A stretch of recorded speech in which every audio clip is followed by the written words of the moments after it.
It's really a huge pleasure of mine to welcome Rania Ghosn from MIT to begin this afternoon session.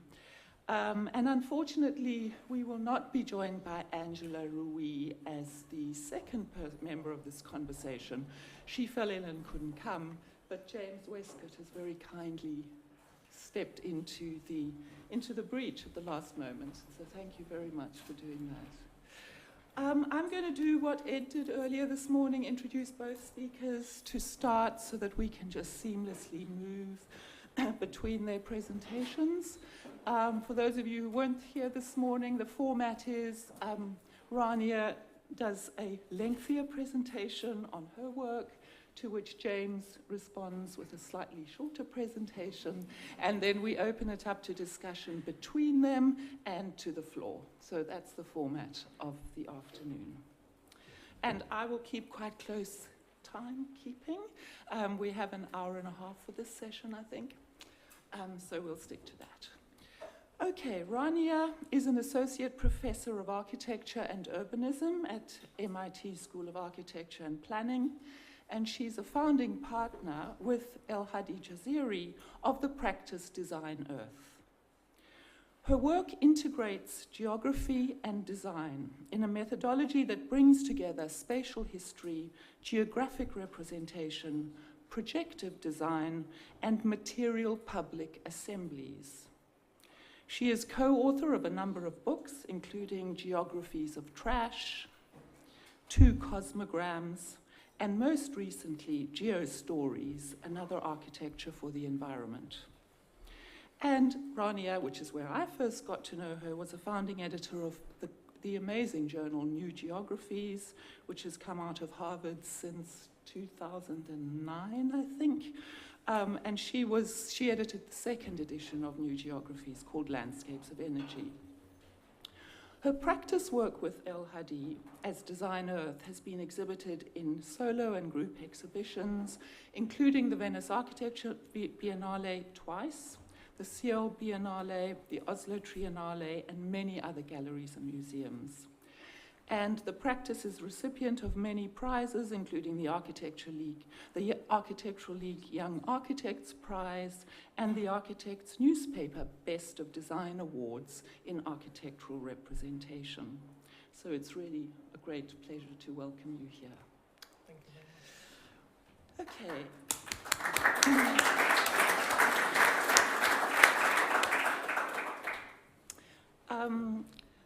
James Westcott, who's decided to take a seat in the front row, not up here with us, is a writer and editor.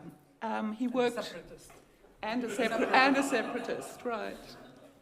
He worked with Rem Koolhaas and AMO, and was co-editor of a book that we all admire very much, Project Japan, published in 2011, and of the new 2,500-page, no less, Elements of Architecture, which has just been published in a new edition by Taschen. He is also author of When Marina Abramovich Dies, a biography, and his writing on art, architecture, and culture has appeared in The Guardian, The New York Times, Eon, and Salon, amongst other places. He taught a seminar in the Anthropocene at TU Delft and continues to research and write on landscape and ecology while working in London as a development executive for film and TV projects. So thank you for joining us. Over to you, Rania. Fantastic. We need to clap for that too.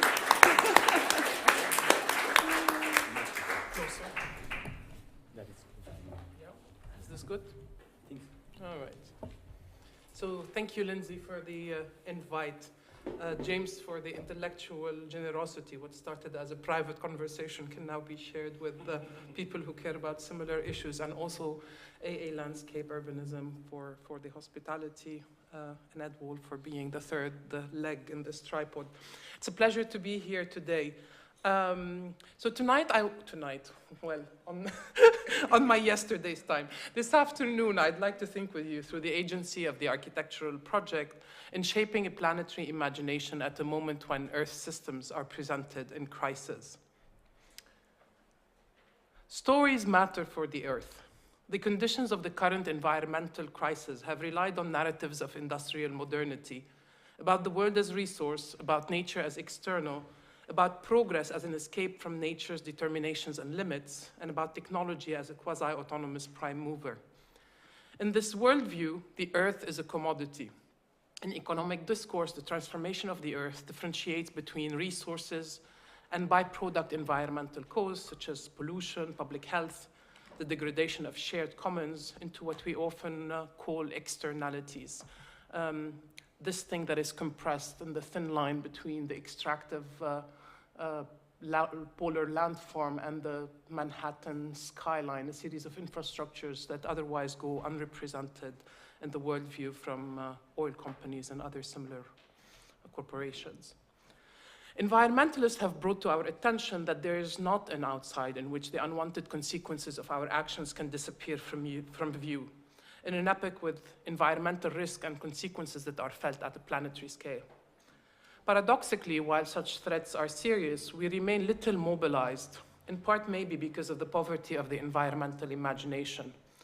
The environmental crisis might not only be a crisis of the physical environment of Earth systems, but also a crisis of the cultural one, of the systems of representation through which society relates to both technology and the environment. And we can discuss the several barriers that might impede the ability to actually think and feel the impacts of such systems: systemic nature, technocratic expertise, scalar abstraction, etc. But how do we tell these stories, these other stories? If the present predicament of climate change springs from an economic mythology, then we might need to learn to tell other stories in which externalities are integral rather than incidental to narratives of the Earth. Climate change demands transformations in the way we tell such stories, with externalities, the landfills, the mine pits, the oil rigs, at the center of the narrative. For this, Frankenstein's sin, Bruno Latour reminds us, could serve as a parable for political ecology. For when Dr. Frankenstein meets his creation on a glacier in the Alps, the monster claims that it was not born a monster at all, but that it became destructive only after being left alone, abandoned in the laboratory by his horrified creator the moment he twitched to life. Similarly, with our fascination with technology, we're very enamored with them till the moment that they're decommissioned, become obsolete, and then our response is to abandon them and move to the next best thing, the next best promise, and the next technological fix. So Design Earth flips such Manhattanism or such narratives of the Promethean technology on its head to render visible the inequalities and tensions between the promises of technological systems and the actual distribution of geographic externalities. If extractive capital is an act of geographic violence that abstracts space for exchange value, then the geographic imagination, which engages both environment and history as aesthetic practices, might be a radical response to such servitude. It's the artifacts that render sensible or make sense of the Earth and encapsulate that which scientific rationalization alone has failed to communicate. So how can we convert into image and narrative the disasters that are slow-moving and long in the making? Perhaps speculative narrative and its persistent engagement with technological questions in relation to the planet, including those created by broadening risk scenarios, can open up our stories to relentless diversity and urgent troubles, as Donna Haraway reminds us. The purpose of such fabulations is not to predict the future, let alone to fix it, but to raise questions on present relations between humans and the worlds they inhabit. What could be some disciplinary tools for such aesthetic engagement? Design Earth foregrounds the drawing as an argument about the world, a drawing that is at once descriptive, synthetic, critical, and always speculative. In particular, the section drawing, which counteracts an abstract Earth of aerial mapping, diagrammatic flows, and a distant, disembodied worldview. This includes drawing on earlier precedents from biological sciences or geological sciences, such as this scene, with a particular interest in a split view that shows the domains both above and below the surface of the water or the ground in this case. The section projects a vertical territory that invites us to reimagine the relations of the different forces and the sciences of the Earth. It also draws together matters of the environment and various populations, using visual agency to synthesize such into a singular drawing. These are some of the broad strokes of the conceptual introduction to the book, Another Architecture for the Environment. Geo-stories is a manifesto for such an environmental imagination that renders sensible the issues of climate change, and through geographic fiction invites readers to relate to the complexity of Earth's system.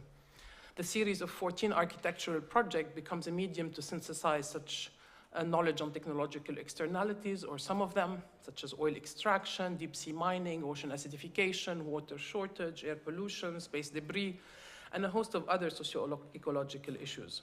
The book is organized into 3 sections: terrarium, aquarium, and planetarium, each of which revisits such devices of wonders, which are material media that mediates our knowledge on the environment, to reassemble publics around the representations of the Earth.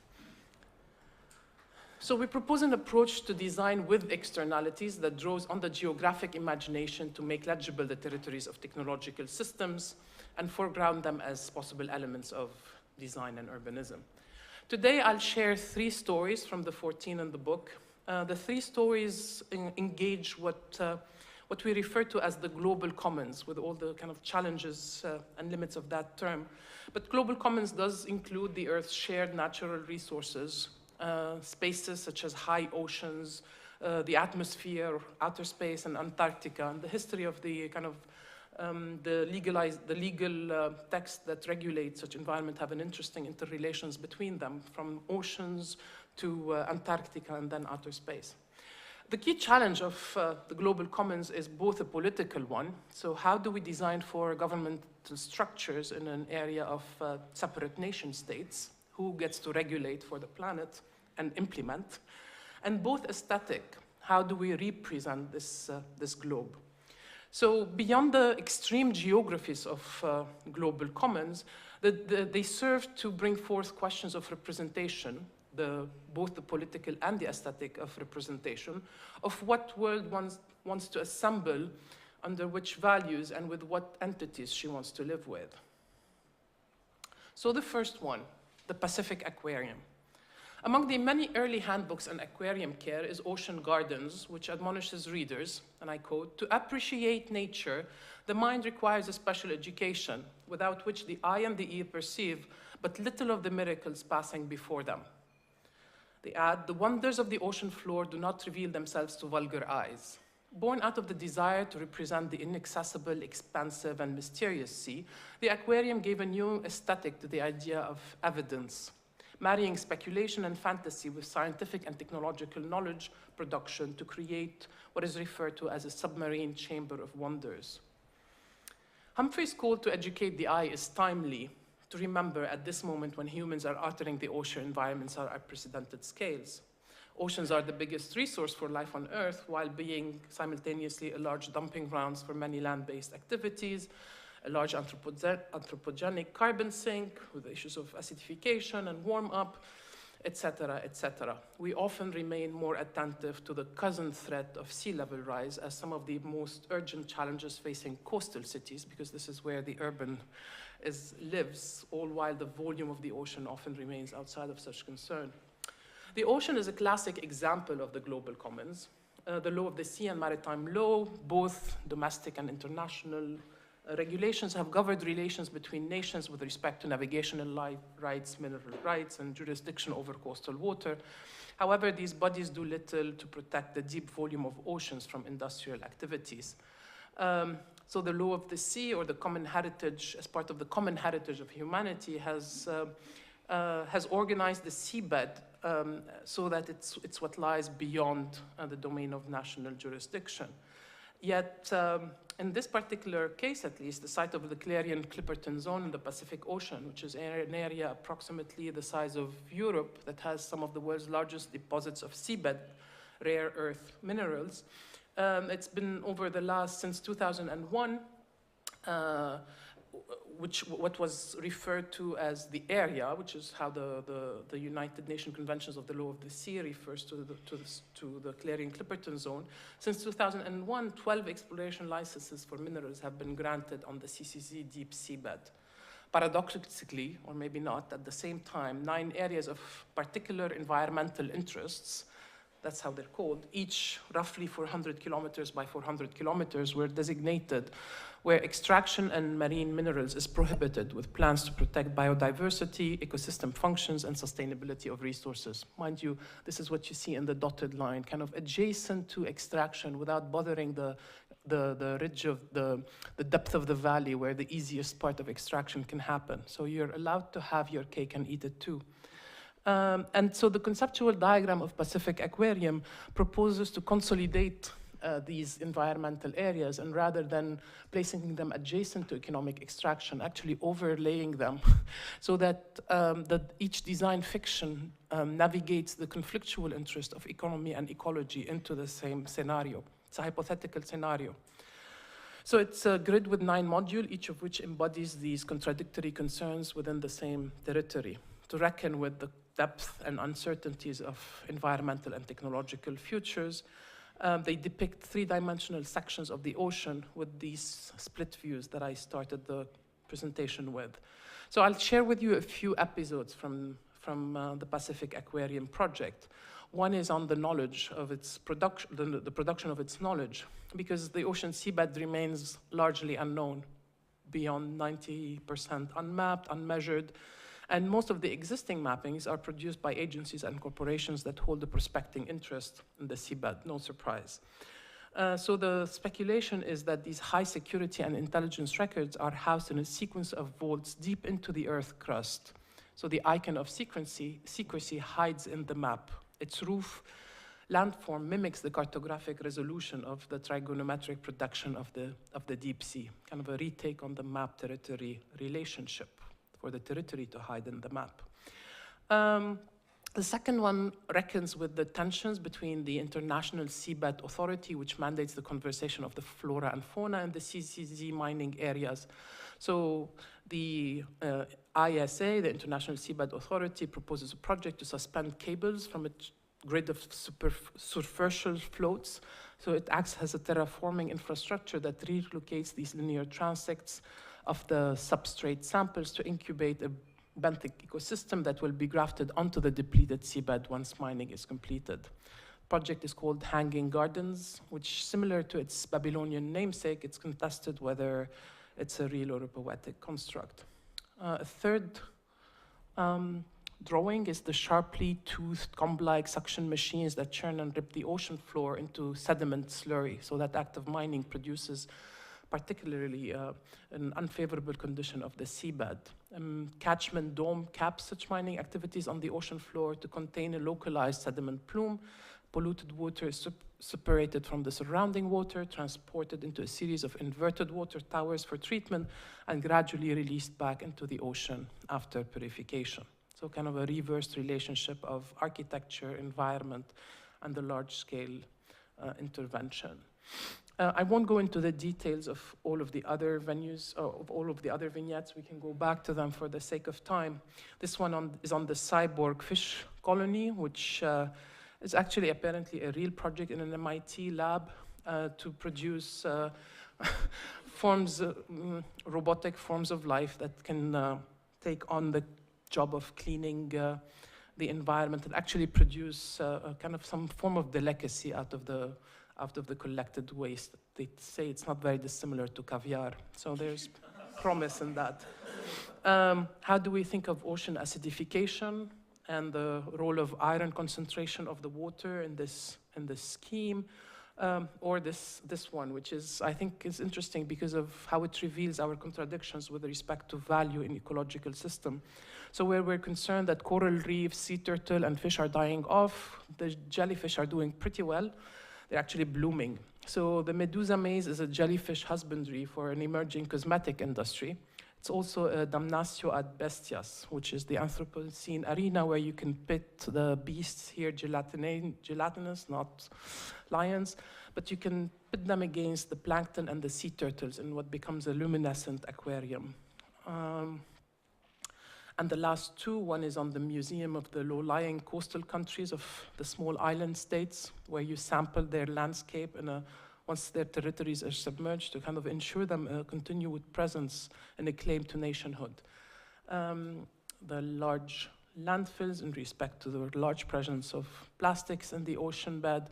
And then I'll end with the Parliament of Refugees, which contains within the same envelope different things and species of the Anthropocene that are displaced, such as sea turtles, carbon dioxide molecules, scallops, bleached corals, drowning wetlands, algae, Homo sapiens, Nioa finch, etc.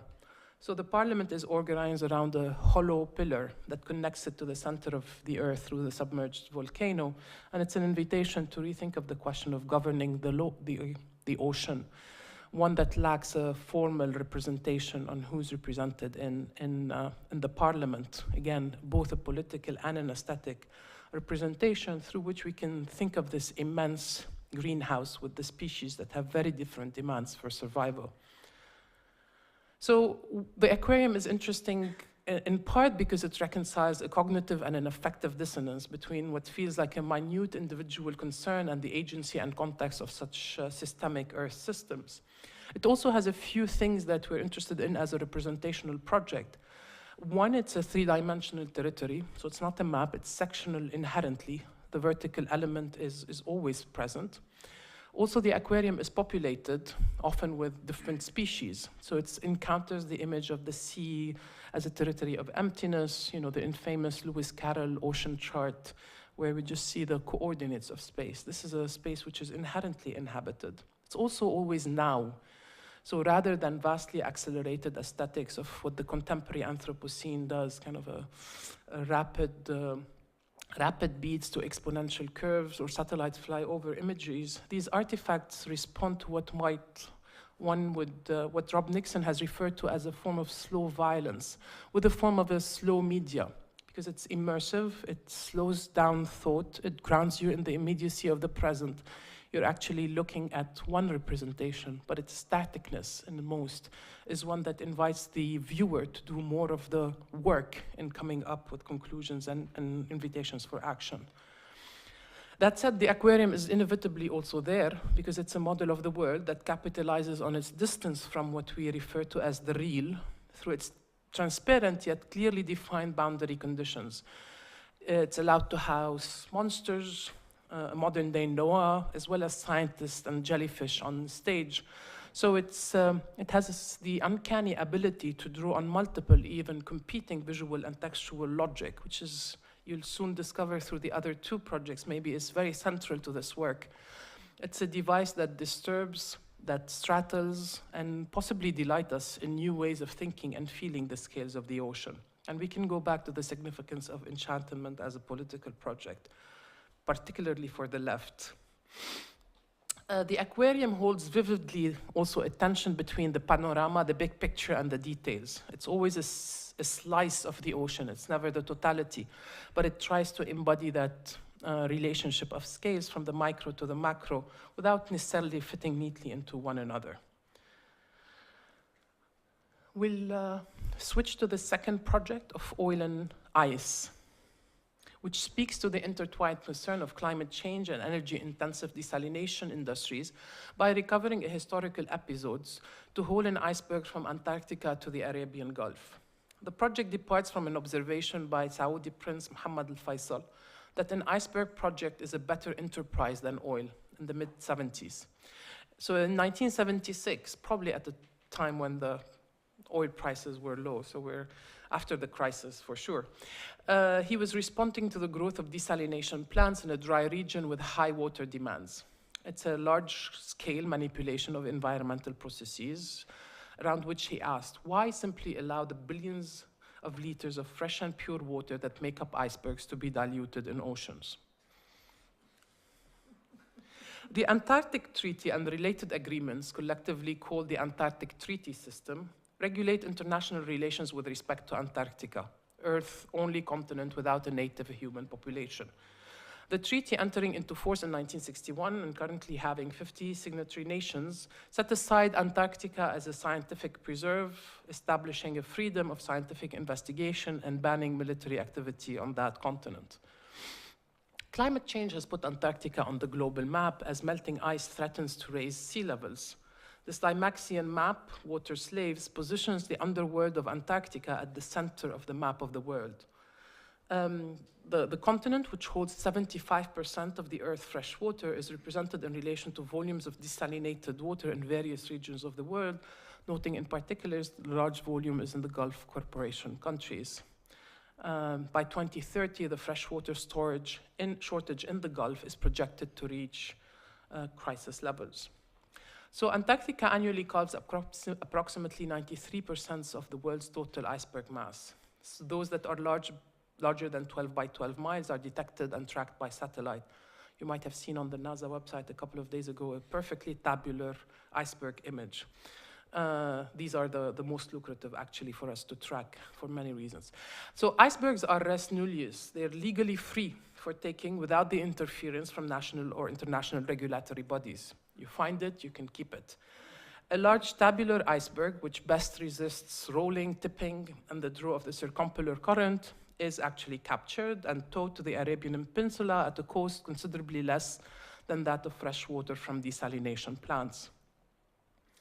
Antarctica is also the largest and oldest ice mass on the planet. With around 4.5 kilometers thickness, the Icy Archive of Natural History holds the best data on the global carbon cycle and the Earth's climatic history in the form of tiny samples of the atmosphere that originated as airspace between snowflakes. Ice cores are also the testing fields of bioprospecting industries, which discover and commercialize new products based on biological resources. Some of these potential resources include extremophiles, which are the little spheres that you see traveling in the ocean, which are novel life forms capable of withstanding extreme cold, aridity, and salinity. Article 7 of the Madrid Protocol is silent on whether its prohibition on mining in Antarctica covers living as well as non-living mineral resources. Meanwhile, until the protocol is clearer, a cosmetics company is already advertising an Antarcticene collagen alternative. As the website explains, if Antarcticene is so resilient, so powerful that it can survive the extreme conditions of Antarctica, just imagine what it could do for your skin. After 100 days at sea, the iceberg approaches the Strait of Hormuz Dam, sliced off the shores of Oman and carried across the strait. Its controlled ice melt feeds water towers, some of which are miniatures of regional structures, the Burj Khalifa and the Great Mosque of Samarra. Architecture seeks to contain a world whose transformations exceed all attempts to contain it. In 2048, the Antarctic Treaty's ban on capital development and resource extraction will be renegotiated under the pressures of international squabbling over resources. In the 21st century, the future of Antarctica hinges on a planetary imagination and political contracts, such as the 2015 Paris Agreement on climate change. On June 1st, 2017, US President Trump announced that the US would cease all participation in the Paris Agreement. According to Article 28 of the Paris Agreement, the earliest possible withdrawal date by the US is November 4, 2020, 4 years after the agreement came into effect and 1 day after the 2020 US presidential election, on the political and the aesthetic and their interconnectedness. So if such treaties are not put into effect, the melting of Antarctica promises to be a spectacular vanishing act with the world's ears tuned into a cold seltzer sound, a high-pitched hissing, squealing, popping, and creaking with stress. Cosmorama. Cosmorama charts a third global common, outer space, and in 3 geo-stories that speculate on the expansion of US empire and private industry interest into what is currently referred to as the province of all mankind, and the ways these speculative efforts will impact life on spaceship Earth today. The 3 vignettes, Mining the Sky, Planetary Arc, and Pacific Symmetry, here they're vertically organized, each in a series of 3 drawings. They render visible important matters which are often unaccounted for in technological triumphalism and the frontier narratives of the space age. Extraplanetary geographies have become a matter of crucial legal and political interest, with nascent private space initiatives speculating in off-source extractive industries for water, mostly, platinum, group metals, and other resource riches in this province. so what is often referred to as the new space age. Aside from daunting logistics of how do we actually go about doing that and why, the largest earthbound obstacle to space mining is the 1967 Outer Space Treaty, which, mindful of Cold War animosity, had decreed that no celestial body is subject to national appropriation by claim of sovereignty, by means of occupation, or by any other means. Such universal legal geography has been recently violated by national commercial space legislation by a few states, but including the US Space Act of 2015 that allows US citizens to engage in the commercial exploration and exploitation of space resources.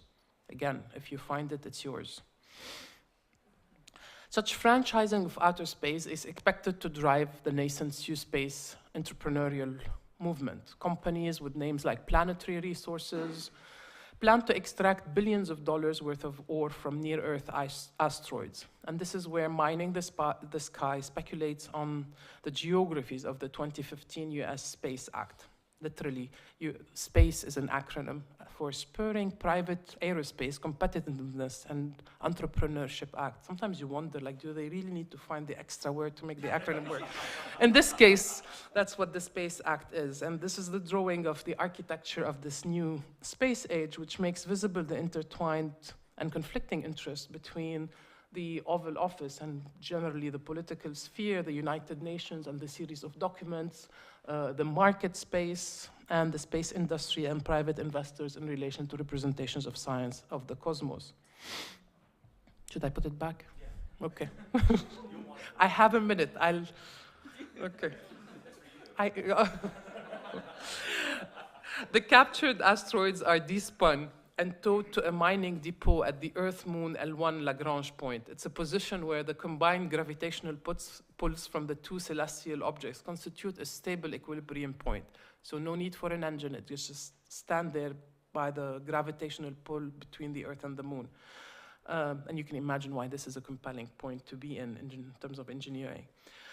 Robotic arms process the asteroid. They either hollow out the space resource, collecting the trail of debris in the fabricated cave, or they mine the surface to carve out the face of the gods of the new space age in this cosmic Rushmore moment. The mission partnership between NASA and the US Air Force maintains security of rare earth storage at Lagrange Point.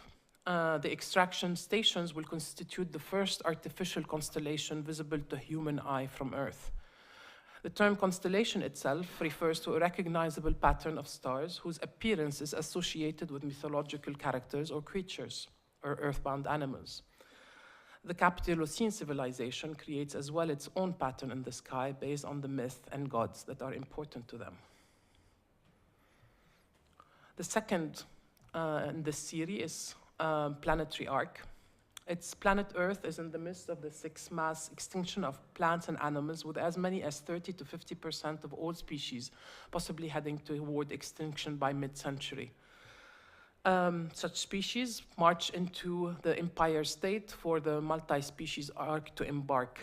The anthropogenic arc includes as well what we refer to as the sacrificial animals that were launched into space on scientific experiments to test the survivability of spaceflight for the human body. Laika, for example, one of the first animals in space, had died within hours from overheating. Its survival was never expected to begin with, on the value of life forms. In February 2018, Elon Musk Tesla Roadster and its dummy driver Starman made headlines when the car blasted off to a blasting David Bowie's Space Oddity from its speaker. The symbolism of the dashboard screen displayed, well, "Don't panic" in capital letters. It resonated with the billionaire's worries that the next extinction, and his thoughts were that humans need to get off Earth and become interplanetary, with a series of visions, at least, for ecological colonization of other planets. So the Cursor's arc comes back in this cosmic architecton for the multi-species to embark on their journey. This planetary arc, or maybe it's a ship of fools, it's a place of refuge for scientists and environmentalists after denialists have dismissed global warming as nonsense and a hoax, and omitted the words climate change altogether from government websites. In this microcosm of the arc, such travelers tend to other fellow traveler with remarkable care, so that a few thousand years later, their offsprings form a new creature made entirely of the merger of all forms of life on this spaceship, and eventually embark back on a return trip to Earth, terrestrial, earthbound. Over the next decades, thousands, and that's the third chapter in this Cosmorama. Over the next decades, thousands of satellites will be launched into space and eventually decommissioned after 15 years of operation. At more than 1,400 nautical miles from the nearest point, from the nearest land, Point Nemo is already a cemetery for deorbited spacecraft, such as the Soviet-era Mir station, Jules Verne, ATV, and other European Space Agency cargo ships. Even there's a SpaceX rocket already in there. So the United States designates Point Nemo as the strategic trust territory of the space age. Not a good acronym yet, STTTSA, building on the precedent of the Pacific Proving Grounds. In 1947, the US secured an agreement with the United Nations in which, by designating the islands of Micronesia as the strategic trust territory, the US conducted nuclear testing in such sites between 1946 and 1962. All while the directive stated that the US should promote the economic advancement and self-sufficiency of the inhabitants, and to this end shall protect the inhabitants against the loss of their lands and resources. Quite conflictual if you ask me, but it made sense, I guess, then. Dubbed the oceanic point of inaccessibility, Point Nemo becomes the landfill of the space age. It's also a large terraforming project where deorbited spacecrafts are recycled into bits of sovereignty to house climate refugees from Pacific islands. Such low-lying coastal countries are particularly vulnerable to sea level rise, and the loss of physical territory implies that they no longer meet the UN criteria for statehood. The first submerged Pacific islands become a US strategic territory, not unlike the Marshall Islands, where the US, while continuing to be one of the largest emitter, is committed to bury its space trash and promote the said economic advancement and right to self-determination of such planetary refugees. In the installation, each suspended head is a Janus face of a 3D model of an asteroid from NASA website and the related Greek god whose names it carries. So really, the scales come together. In the context of histories of the environment, the myth is a particularly effective means for storytelling in troubled times. The late Ursula Le Guin observed that the metaphors of fiction are ways of seeing reality. For spaceships faster than light, and I quote, the weird worlds and alien beings, the intolerable or utopian society, the dooms envisaged, the glories imagined, they're the medium to describe what in fact is going on, what people actually do and feel, how people relate to everything else in this vast sack, this belly of the universe, this unending story, end of quote. The centerpiece is a meteorite on loan from the Harvard Museum of Natural History. Myths connect and magnify the cultural and political worlds they engage. Like most stories, they come to truth through the imagination. They describe or explicate a here and a now that is difficult to tell and hear in other ways. Myths counter the story of industrial capitalism with an even more fantastic narrative machine that tells truth to realism. They ascribe agency where it's hard to assign causality. So what mythology of the Earth can respond to the imagination in an age of the environment? The iconic Apollo photographs, the whole Earth and an associated series of synthesized satellite imagery, staged a world that was global and ecological, a standalone planet outside of us. However, we don't live on a blue marble, and as far as that famous image of the planet symbolizes an objective, holistic, impersonal Earth made visible by technological achievement. From the 1966 Life magazine photo essay, Planet Earth by Dawn's Early Light, the final photograph of the series from the Gemini 10 shuttle shows a single trash bag floating in space. A bag which contained objects that NASA intended to leave behind before the mission's return to Earth. As the editors of Life observed, just as cities had become clogged with animal waste, space trash could eventually become the proper concern of extraterrestrial street cleaners. So if we were to imagine a retroactive history of the ecological movement, should this image, rather than the one of the blue marble view from outside, become the icon image of this worldview, then the urban imperative is to care for an ethics of the distribution of matters and to bring these precise externalities into public consciousness. And architecture has historically embodied how humans understand and see the cosmos, maybe the example of the pantheon and its gods in a different kind of period. This is why maybe drawings are also important, because of the other drawings and words that they make possible. Much like storytelling, drawing is always an act of redrawing, borrowing, misusing, communicating, relaying, appropriating. They matter for both a disciplinary and a political future. So what could be a pantheon for the 21st century be?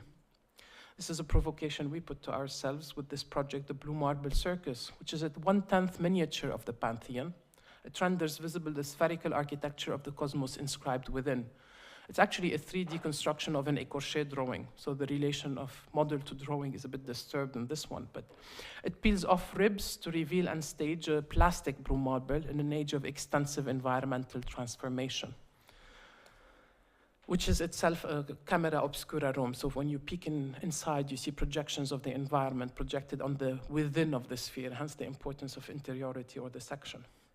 If the present predicament of climate change springs from an economic and representational mythology, and I'm concluding, then we need to learn to tell other stories that, as again Bruno Latour put it, relearns, like Atlas, how to carry the world on its shoulders, both the world and all there is above it. Climate change brings forth questions of representation, of what world one wants to assemble, and with what entities she wants to live. The Earth has become once again, as Bruno Latour states, an agent of our common geo-story. So the importance of geo-stories should not be overlooked when thinking of alternative planetary relationship.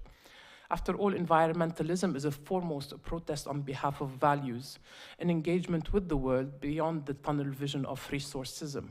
And it's tempting to think that such attention to narrative, myth, and wonder could make us care. Thank you.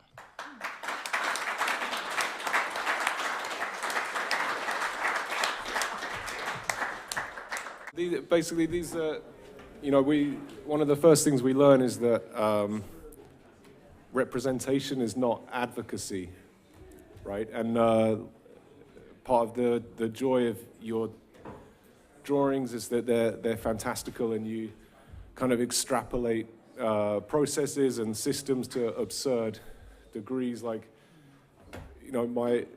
my laughter when you talked about recycling satellite trash and somehow making territory for refugees. That was a supportive, that was a supportive laughter. That was an amazing thing, but an amazing fantasy. But I want to ask you, to what extent? So basically, you're kind of parodying technocratic solutions to these kinds of things. But to what extent do you actually think that technocratic solutions or systems might be part of the appropriate response to the processes you're illustrating? And maybe you don't even have to answer now because it looks like it's working. Hold that one. Yeah. Okay. So much junk on the screen. Okay. If it doesn't work, I'm not answering. If it doesn't work, yeah, I don't know what we're gonna do.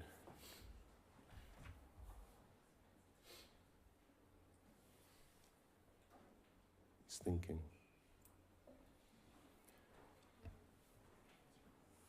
Do you want to try to answer? Oh no, here we go. Okay, so I just added this at the last minute just now when you talked about blue marble. The fact is, when that photo was taken, the Earth was apparently upside down, and NASA freaked out and said, "You can't show people the world like that. We've got to turn it the other way around." So I just thought that was a really funny example of how illustration and representation, what you're talking about, obviously formulates our perception of the world and gets distorted from the very beginning.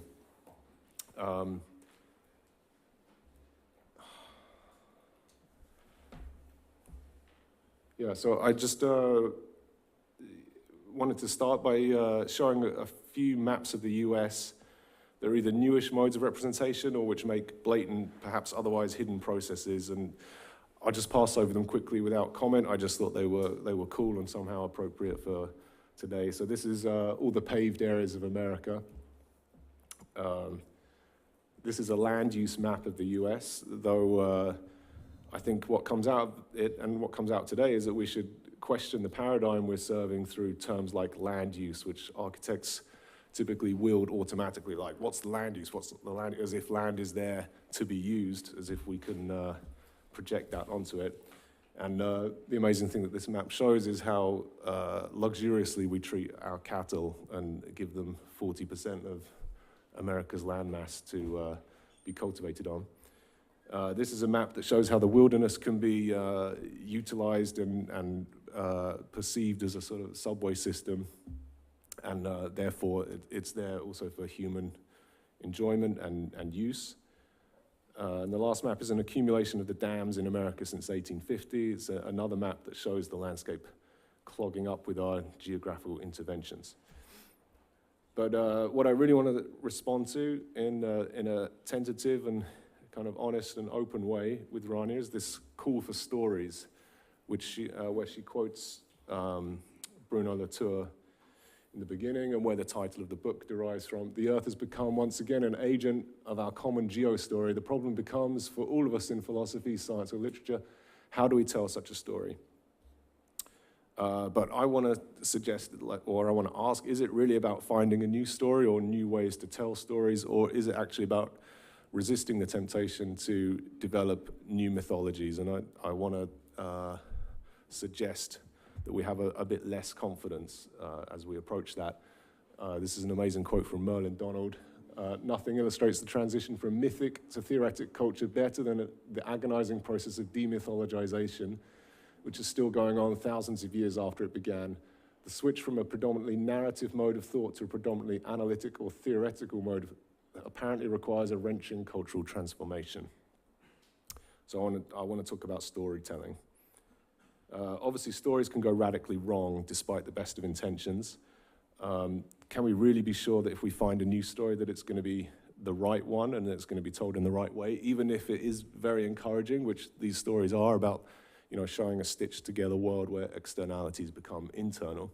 So starting with Eden, which frames the human mission as a restoration project, we're cast into a broken world that we essentially need to fix to restore to the pristine state it once was in. So far, so good, maybe. And it was very astute for agriculture to be mythologized as a curse from the beginning. There's a popular understanding emerging now that that is probably the case. Yuval Noah Harari's wildly popular book, Sapiens, which you see people reading on the tube, or on the bus, in airports and everywhere, declares and sort of makes public finally that agriculture is history's biggest fraud, leading to more work, more disease, more starvation, more degradation, but more DNA, crucially. And maybe the biggest myth that arose out of this sort of predominance of agriculture is that civilization sprung from agriculture. It didn't, fairly recent archaeology tells us that settlements, and some of the biggest ones, survived without intensive agriculture for up to 4,000 years. So agriculture was not the beginning. It was not the beginning. Domestication was the beginning of civilization as we know it. So, but agriculture still has this place in our minds as, as part of the creation myth. But the Judeo-Christian world misunderstood or deliberately contorted the instruction or the permission to take dominion over the world, just continuing with Genesis, and the declaration that nature is essentially put there for people to serve them. Clearly, dominion has been confused for domination, and its roots in a notion of stewardship, caring, and protection have been erased. So another story going awry. Growing out of the biblical idea of stewardship, another story we tell ourselves about the way ecology works is the spaceship Earth idea, a world of finite resources that we're in charge of managing responsibly and writing our own operating manual for. From this, we can draw a line to the Whole Earth catalog and Stuart Brand, but I think we can actually go further than that. Brand famously declared, even back then, that we have the power of gods. It was an embrace of the Anthropocene before there was a word for it, but a good version of it, which I'll talk about a bit more later. Spaceship Earth and the Whole Earth Catalogue, with their notions of a closed system controlled by and exploited by humans, responsibly or otherwise. I want to ask, are they in fact using the same framework as their apparent antithesis, someone like Ayn Rand? Another example of how stories go awry. Underlying the notion of Spaceship Earth is the idea of an externalness to Earth, that we are external to it, and a sense that there is value to be exploited. Isn't this basically the same framework as Rand's, where she describes the archetype of the architect and his Promethean calling as he stands naked on top of a cliff, looking at the granite to be cut, he thought, and made into walls. He looked at a tree to be split and made into rafters. He looked at a streak of rust on the stone and thought of iron ore under the ground, to be melted and to emerge as girders against the sky. These rocks, he thought, are here for me, waiting for the drill, the dynamite in my voice, waiting to be split, ripped, pounded, reborn, waiting for the shape my hands will give them. Like, we would repudiate this as architects, but it's basically the same framework. So from the beginning, Stuart Brand embraced tech. Not only was the Whole Earth Catalogue kind of a proto-internet, but he also started one of the first internet communities.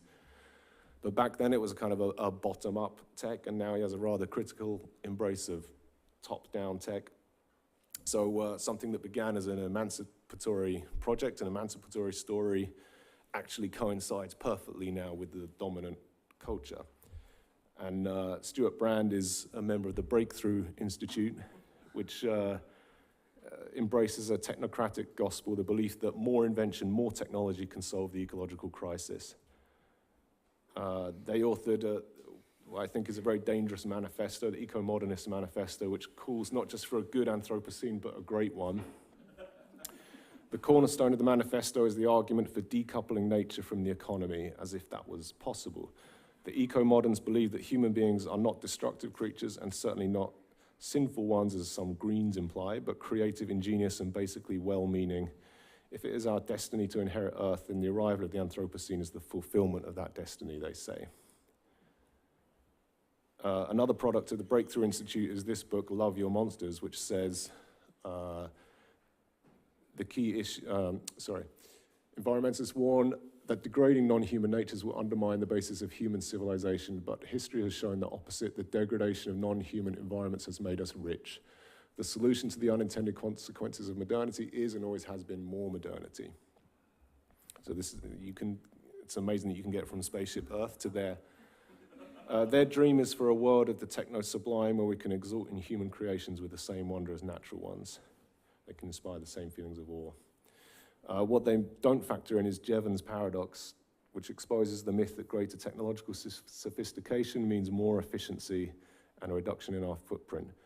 The Jevons paradox happens where, despite an increase in efficiency, it doesn't sort of create more space in which we kind of relax and do nothing. It just creates more space in which we do more and extract more. Clive Hamilton writes how the fossil fuel lobby is beginning to advocate geoengineering because it means we or they can carry on business as usual. We can see in embryo a lobby that unites fossil corporations opposed to carbon reduction policies with investors in geoengineering technologies. The two could soon overlap. We see powerful forces of denial in the United States and elsewhere shifting to support geoengineering, and conservative political leaders begin to see electoral advantages. The high priests of the Prometheus cult and the free market economists are naturally drawn to it.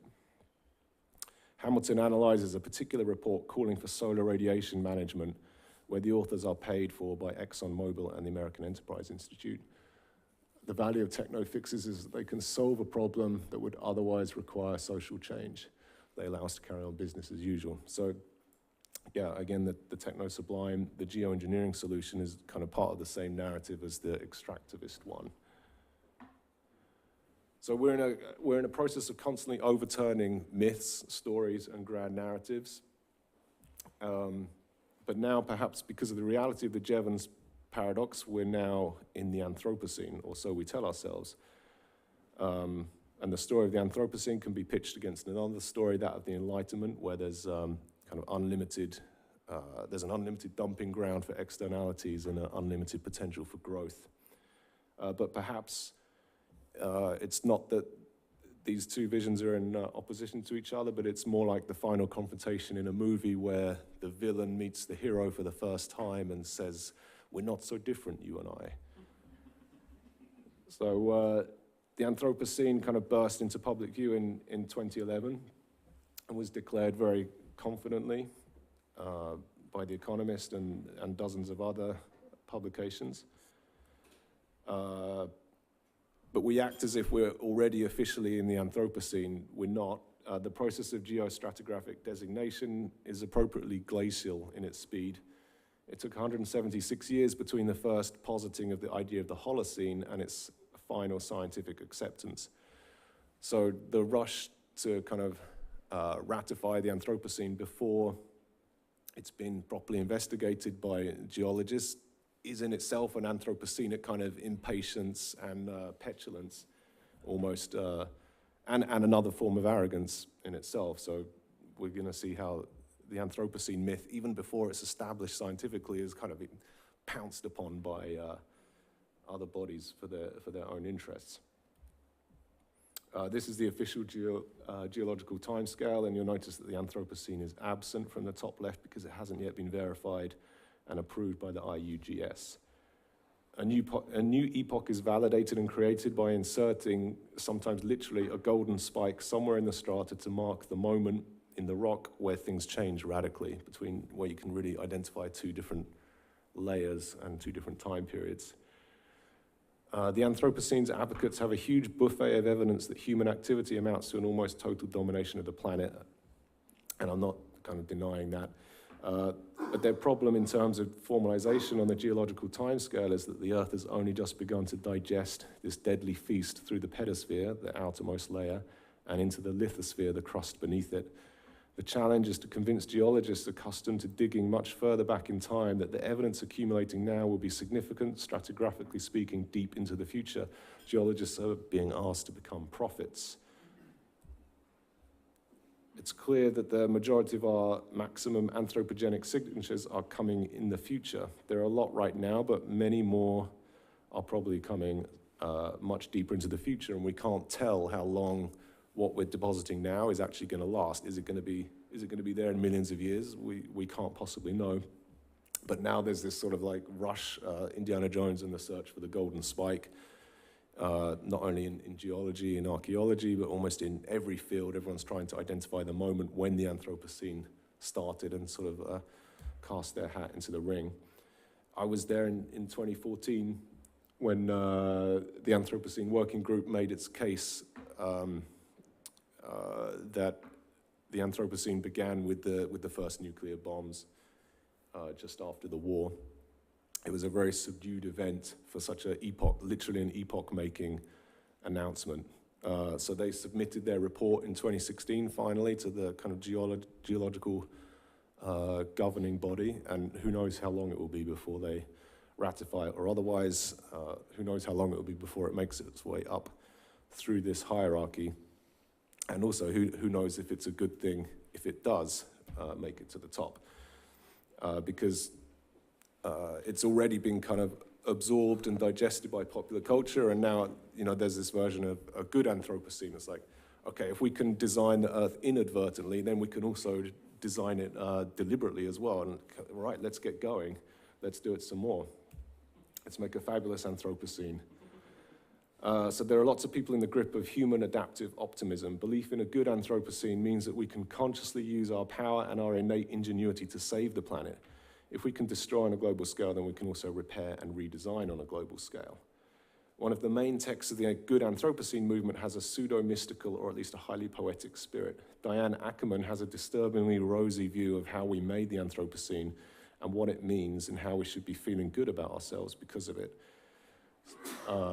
She writes, "I'm all for renaming our era the Anthropocene a legitimate golden spike based on the fossil record because it highlights the enormity of our impact on the world.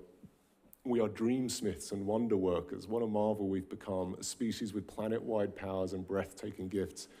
That's a feat to recognize and celebrate. It should fill us with pride and astonishment." That quote fills me with astonishment.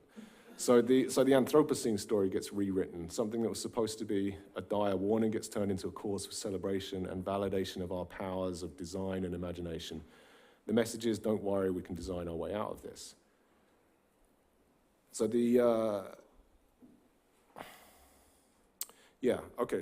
So out of the Anthropocene kind of tendency and this technocratic tendency is this tendency to quantify ecology and quantify the planet. Maybe that's the answer. Maybe that's the story we should pursue. But in opposition to that, people posit the idea of intrinsic good in nature. So you can't, it's not about quantifying the rainforest, we have to see it as an intrinsic good. And I want to talk a tiny bit about this one example from Ecuador. So ironically, Ecuador is, I think, the only country in the world that has embedded into its constitution the idea of the intrinsic value of nature. A term for Mother Earth, from which life springs, has the right to have its existence integrally respected. The violation of these rights should constitute a crime of ethnocide. So even in Ecuador, 5 minutes, okay, I can do it. Even here, the story got reversed. Another story goes awry. Nature got quantified, and they raised a capital campaign asking the world to pay $3.6 billion in exchange for keeping the oil in the ground beneath the Yasuni Reserve, one of the most biodiverse places on the planet. I guess $3.6 billion was either the value that they attached to the oil there, or the cost to the planet in terms of carbon dioxide that would be released if they extracted it. At first, it seemed to be going well. The world responded, and they thought they had the $300 million in the bank and another decade to raise the rest and keep the oil in the ground. But a year later, the campaign was called off, deemed an utter failure. The model of costing out untapped potential wasn't an appealing one financially. And the president said, the world has failed us. It was not charity that we sought from the international community, but co-responsibility in the face of climate change. The biggest mistake is to subordinate human rights to ostensible natural rights, and then we're going to use oil to get off of oil. And the first roads were duly carved into the Yasuni Reserve that same year.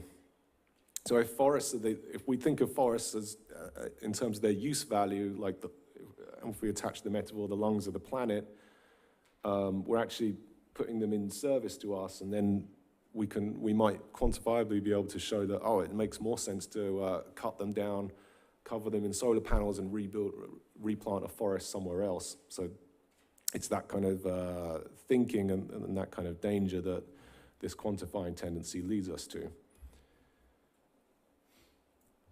So there's a potential or imminent world where corporations and ecologists unite to finish quantifying resources and natural impacts in order to trade on them to potentially save the planet. But this technocratic future is a profoundly disturbing one, and as Jonathan Franzen writes about a planet optimized to manage and mitigate climate change, a technological solution that forgets the intrinsic values of landscape rather than conceiving it merely as a carbon sink. It may be true, of course, that where there's life, there's death, and I did wonder if the vision of a climate denatured planet, a world of switchgrass fields and eucalyptus plantations is secretly appealing to humans because having so much less life in it, it would have so much less death. So this vision of a denatured, technologicalized world actually coincides with an extremist preservationist like E.O. Wilson's Half-Earth campaign, where 50% of the world would be declared off limits to development and exploitation, because 50% is a good tipping point after which nature can recover and take care of itself. But this vision of a pristine world over there while we live and extract over here in this 50%, on the one hand, that's super appealing, but isn't it also the same paradigm that got us into this situation in the first place, where we thought of ourselves as divorced from nature, separate from the planet? The proposed alternative story, what's portrayed as the realist scenario, is scary too, a messy integration of the wild and the civilized, as if they can possibly live together, as if mammals and other creatures would have enough territory to survive. I honestly don't know, except that anything that's presented as a choice between two problematic stories is probably a false choice. Thank you.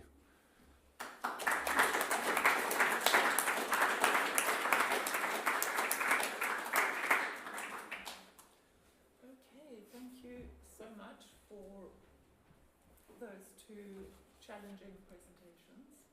Shall we begin by going back to your first question to Rania, James, or would you like to respond to James's presentation?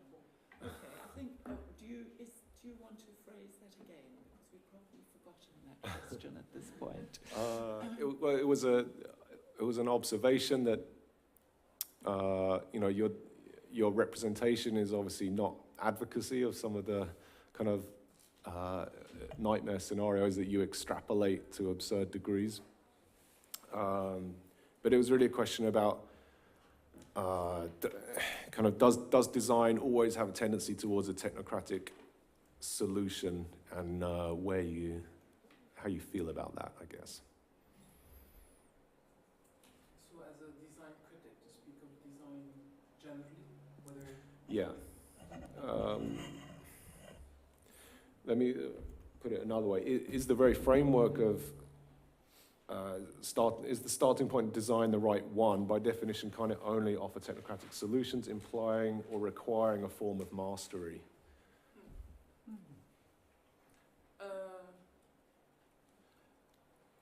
So the work that that I shared, that the work of Design Earth, is not necessarily looking for solutions yet. So I don't know if there's an attempt to master any at this point. But there's a few intentions that lie in the work. There's definitely intention to speak back to a technocratic imaginary that is, and maybe that's by virtue of where I am at now. I work at an institute of technology where the motto is to create a better world and to solve problems. These are kind of the two questions that we're asked to respond to on a daily basis.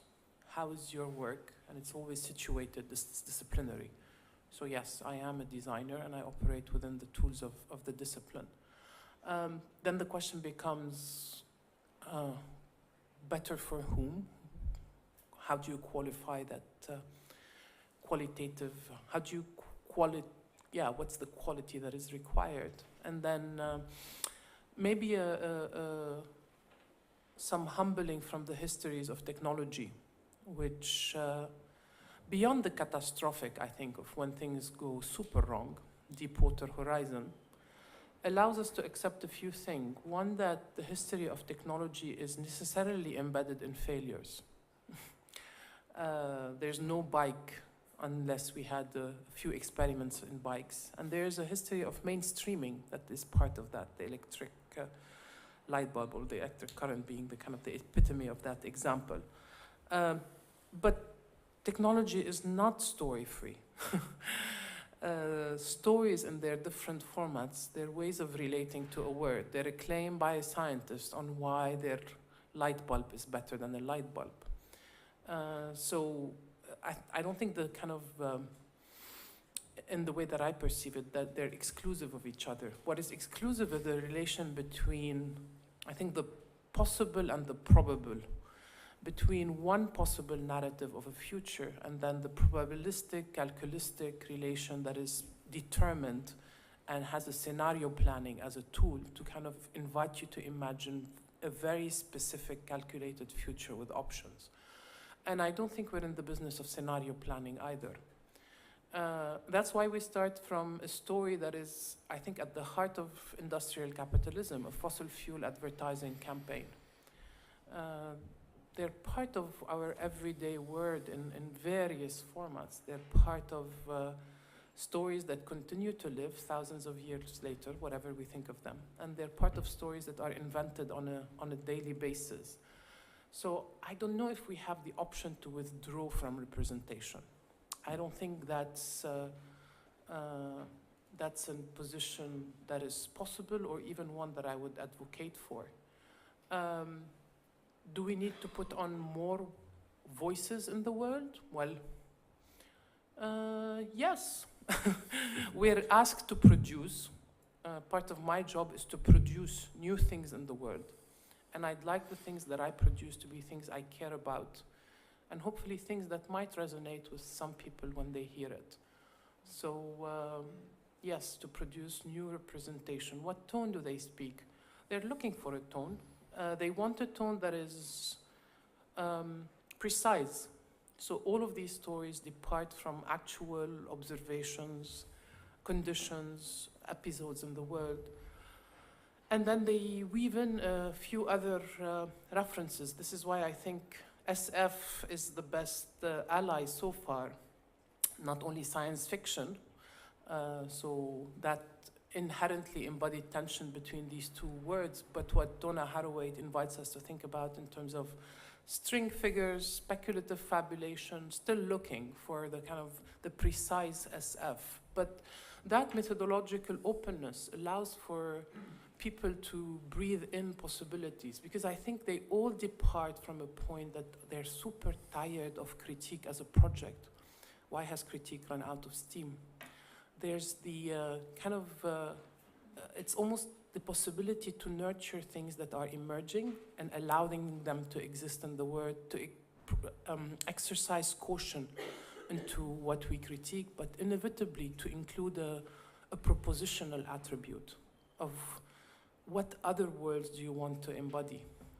And maybe partially this is why a harsh critique on, well, I won't go there, but this is why I think we need to nourish where some of the humanist Marxists were leaning towards, and allowing themselves to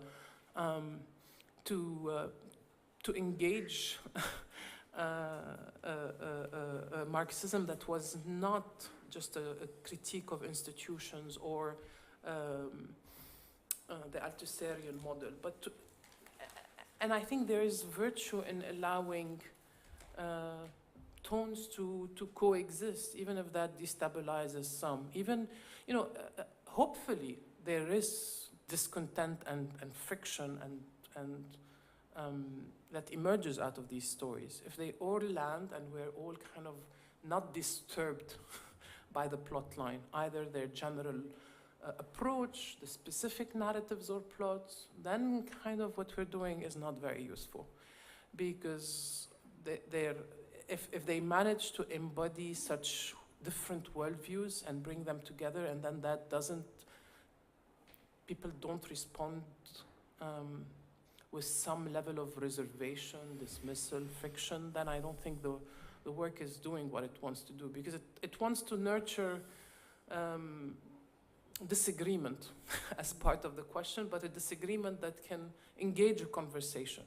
It's not kind of an exclusive disagreement, but hopefully something through which you can start to mediate disagreement. So yes, what is I would say beyond kind of the project of critique, and they're not grand narratives either. I mean, they're not trying to replace the fire of Prometheus with any other singular narrative story of salvation yet. They don't have that, and I don't think they're looking for that. But they're looking for a few things at the same time, and I think this is why I described the project. They're looking for ways to describe, and that's probably a very disciplinary response. That after the kind of mapping exhaustive decades of 90s, 2000, of documenting the world for what it is there, asking the question of where do you stand vis-a-vis that world, and how do you start to speak to that engagement with the world rather than a description of the world. And these were some of the format that way of that project of representation took. They're definitely critical project because they depart from a view on technology and the environment that they, in themselves, technology has the potential to fix whatever the challenge are, that we are kind of, we can count on that premise. They're critical in that they hint to a necessity to account for externalities,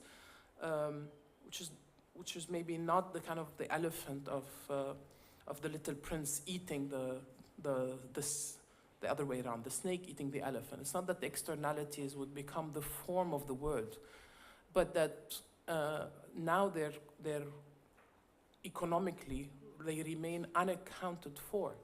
So there's a question of and visually and representationally. Yeah, Yeah. I mean, there's a respond to that. So it's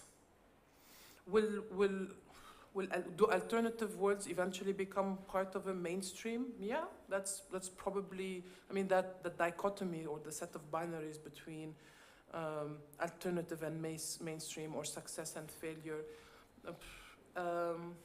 I mean, they're a voice out there in the world. They don't claim a kind of a necessarily alternative status. If they resonate with more people, for sure. How, I don't know. Can I guarantee it won't go wrong? No. But if I'm not an insurance on the probability of the future, then there's no claim to that. But there's definitely a willingness to a vulnerable position of accepting to put something out there and allowing it to live. Because there's already many things that are being put out there and that I'm forced to live with. So, if that doesn't happen, if there's no risk, there's no gain. I guess that's something you learn. So, yeah, may they live, may they be heard, maybe for a while, and then we'll see. I think it's time to open questions to the floor. Yeah, right. Somebody very keen at the front. Are there other questions at the back that I could line up? Yeah, many thanks for the presentations, and the images were amazing. I just wanted to ask your opinion on the European Union sustainable strategy, because there was a strategy by 2020, everything will be so sustainable, and the sources of energy will go from the renewable resources, and then somehow the strategy changed, and most of the things were changed, and then the Anthropocene discussion appeared. So I think these two things somehow should be connected. Maybe you have any opinion about that? James, that looks like it's addressed to you. I don't know what to say. Rania, can you? I mean that I will try to narrow feeling? that down. Yeah. I mean the Anthropocene, and I think that your presentation was somehow about that. So people separate themselves from the earth, and they start to think that they are they are ruling the earth. And then before that, there was an opinion that that we will somehow adapt ourselves to the nature, and then we will try to extract the resources more, carefully, trying to use the renewable resources. And then probably there was a certain, shift when people understand that they do something, but it doesn't change anything. And the climate change is still ongoing, and sea level rises and everything. And we tried to change the sustainability, but it didn't really happen. And then people were starting to think, oh, probably this is the Anthropocene, and maybe we don't need sustainability anymore because we are shaping the earth, and maybe we can, be the rulers or try to explain somehow the things that are happening. So, yeah. I think that's hugely interesting. Yeah. I'm not sure you necessarily wanting an answer to a question, but I think that's an important part of the discussion. Maybe I have a quick kind of.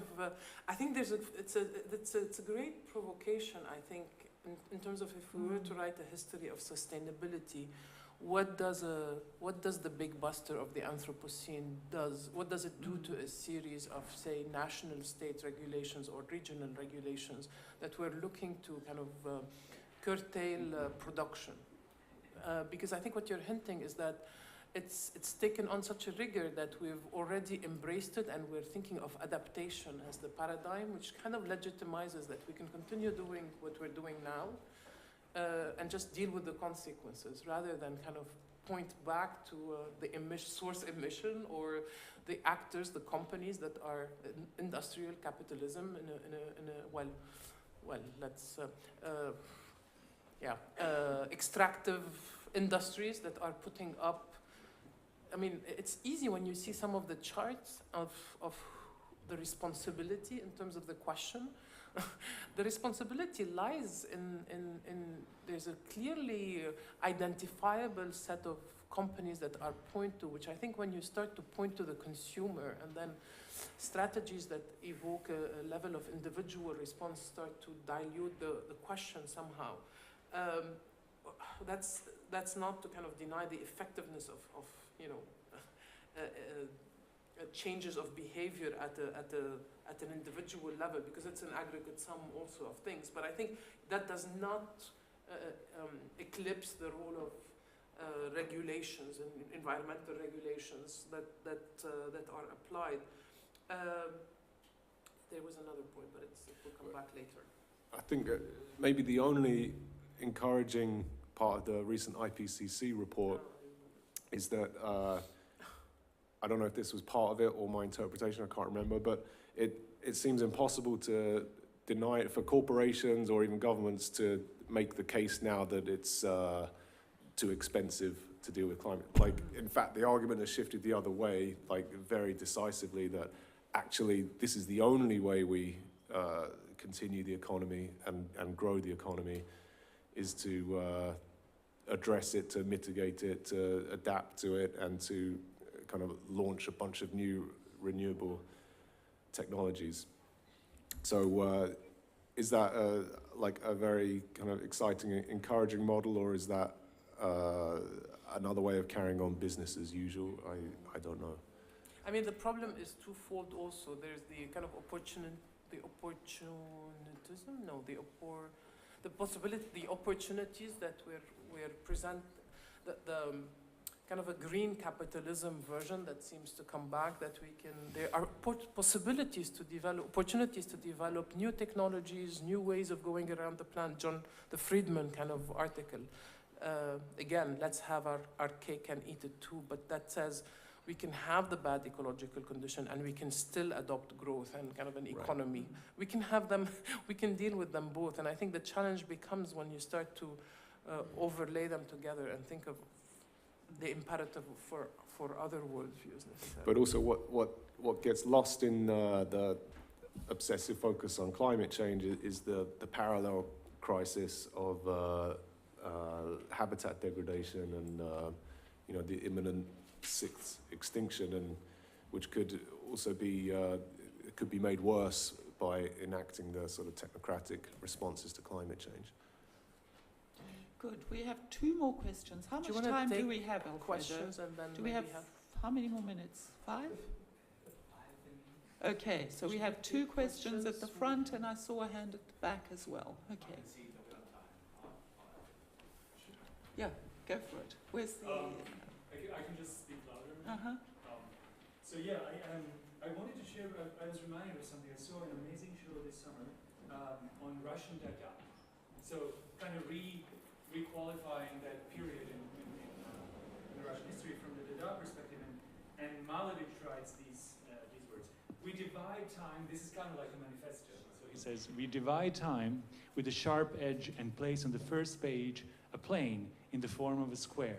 Black as a secret, the plane looks at us with darkness as if hiding in itself new pages of the future. Now, other things at display were also, for example, a series of victims and heroes of the revolution by Mayakovsky, etc. So kind of giving human face to who was the winner and the loser of the substantive change that was going on. And the parallels that I'm seeing there, and that strike me also today, is that we are at a stage where a kind of revolution would be needed, right? The kind of the scale of social change or political change is at the level of something quite traumatic and dramatic as the Russian Revolution was. And this profusion of this insane explosion of creative kind of social ambition and its spectacular failure, and in some ways, in retrospect, should maybe teach us something about what are the ways that we should be acting as people who dabble in both theory and in aesthetics, and what is the strategic way to proceed forward? Because I have so much sympathy with your thinking, and I also feel at the same time guilty of every time I feel like I'm aestheticizing some kind of, or rendering it towards the area of art or aesthetics instead of maybe something more surreptitious but more efficient. And I guess the question of that black square, which is, you know, I had a conversation with somebody about forensic architecture as a part of the Turner show now, and he was thinking that of all the works, somehow it feels the least potent because it's so explicit in its ambition, right? And so if I just want to put this on the table, the idea of if we want to change something, are there also ways to work below the threshold of making visual or making visible, but that is equally designed, equally intelligent, and equally ambitious? Did that make sense? That Absolutely. makes absolute sense, Yeah. and I would also quite like to respond to that when we get there. Do you want to ask? I think there's another question back. Okay.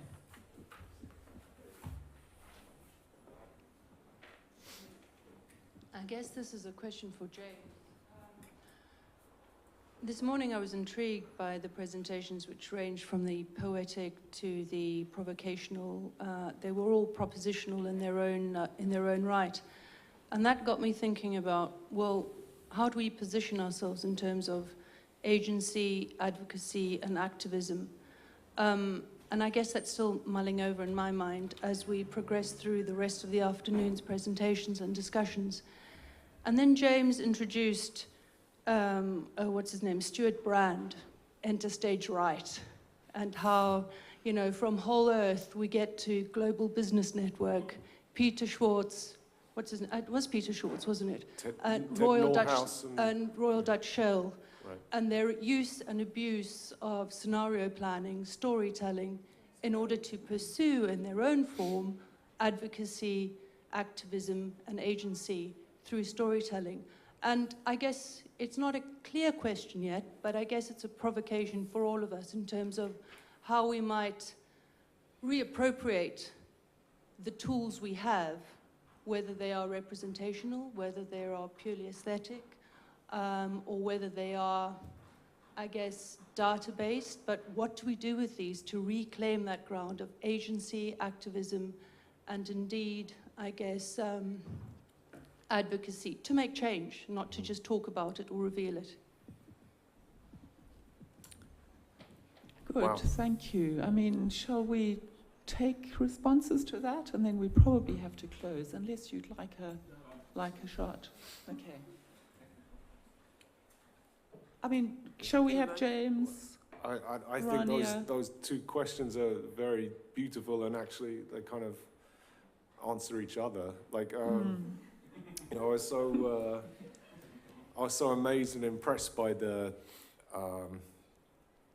graphics and the maps and everything in the last panel, but like, there's almost, I don't know if this is correct, but there's almost like a pornography in terms of like just how bare they lay everything, and it's like, it's shocking. It almost feels like you can't look at it, but there's also this, there's almost this unclaimed or unadmitted authoritarianism in them, actually using, you know, just the most sophisticated and complex software and the most precise lines and everything, but at the same time, no responsibility is taken for what it all adds up to, what it means.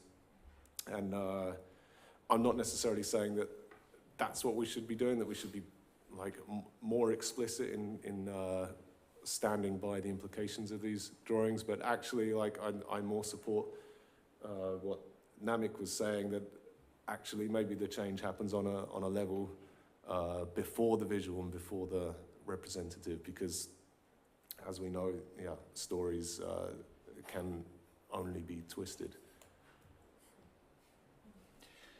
Look, I think if I could say, I mean, what I would like to say about Rania and Hadi's work is that what I find absolutely extraordinary about it, that it's accepted that the mode of practice is drawing, which makes the work inherently authored.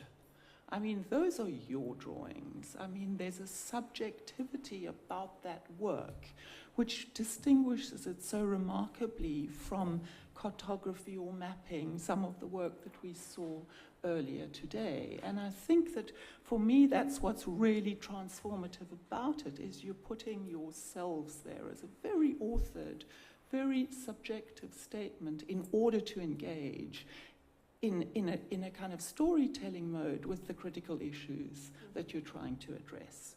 And to me, it refers to something you actually start your book off with a reference to Robert Sachs' book, and I know that's been extraordinarily influential in your development, who says that the human today is a geographical leviathan, a reflexive being who transformed the world and is itself transformed in return. So for me, what your work is doing is attempting not only to represent the world, but in doing so to transform yourselves through your work. And I mean, I would just like to hear your response to that. Yeah, I mean, maybe because I spend a lot of time with a 3-year-old, but I'm reminded on a daily basis of how important stories are to the making of subjectivities at all ages, actually, and I cannot, I mean, my pet project one day would be to write a good children's book story on similar issues, but I hear how people are nervous and reluctant about, well, as a disciplinary project, narrative and architecture, what do we do with that? As in this age of where we're maybe frustrated with where cultural representations are taking physical space, we're like, okay, do we need more stories? But it's everywhere around us, and we're producing these narratives. And a good revolution needs many arms and many heads, so a good storyteller never hurts. This never claims to be the exclusive project or the single authority on how to best respond to climate change. But it starts from an experience of walking down the aisles of, and you've probably walked some of them, if you visited an aquarium or a museum of natural history recently, you kind of have still a 19th century Enlightenment representation of the world, its colonial possessions and how they're displayed. And then at the end of your journey, usually there's like a very dimly lit room, very underwhelming in terms of curatorial strategy, which usually says us and climate change, or the earth in the age of the Anthropocene. Usually has like a table with a white napkin at the end of it, some mailing list that you have to sign off, a brochure, vertical in layout that shows some polar bear on a melting, and then the screens digitally, very digital, kind of a series of screens that either are a doomsday scenario or the most advanced technological fix, or what we can do with that. And I've often skipped these rooms because I'm usually hungry by the end of the visit. I mean, it's usually the end, you're done. And then after kind of a sense of really wanting to take pictures of your previous experience, willing to suspend disbelief for a while, and with all the kind of all the criticism of why that's not maybe the most appropriate behavior. But I'm not listening anymore because I'm not engaged. And that might just be me. But I've noticed, I mean, you don't have as many people stop there as the rest of the displays. And when you Google the name of that place, you don't have photos from that room. Anyway, so, and it's interesting that museums have realized that they do not yet have a way of curating, narrating, representing, addressing the questions more broadly of environmental transformation. What do we call it is a different questions. They're definitely at a rate which is accelerated. But so there's a desire that somehow this is a work that has its position, first has its interest in a subject matter which is clear, has the desire to engage design research, but to deliver an outcome that is also capable of speaking to broader audiences, although it remains kind of a big project on the architectural drawing and what you could do with that. But that it also allows different voices to exist from within each project. So, I mean, there are conclusions that you can draw, but there are people who do different things with these, with these drawings. Usually, they've excited at least students to take on some of these questions as questions in their own methods and interests. But at least it's been an interesting first taster for people who otherwise, I mean, I know that from the Geographies of Trash project, that would not have been interested in this as a subject matter. And I think if we can get more people to think of this question, I'm willing to kind of be the recruitment agency of says, okay, is this worthy of your time and attention? Can we still talk about it in a way that you feel is disciplinary relevant, advances your skills, and that we can get people to think of this question? Because, you know, if you're just preaching to the choir, then there's probably an end to that possibility. But how do you get people interested in a project? And I would say it's beyond the kind of a desire of a call for efficiency, a call for best management practices.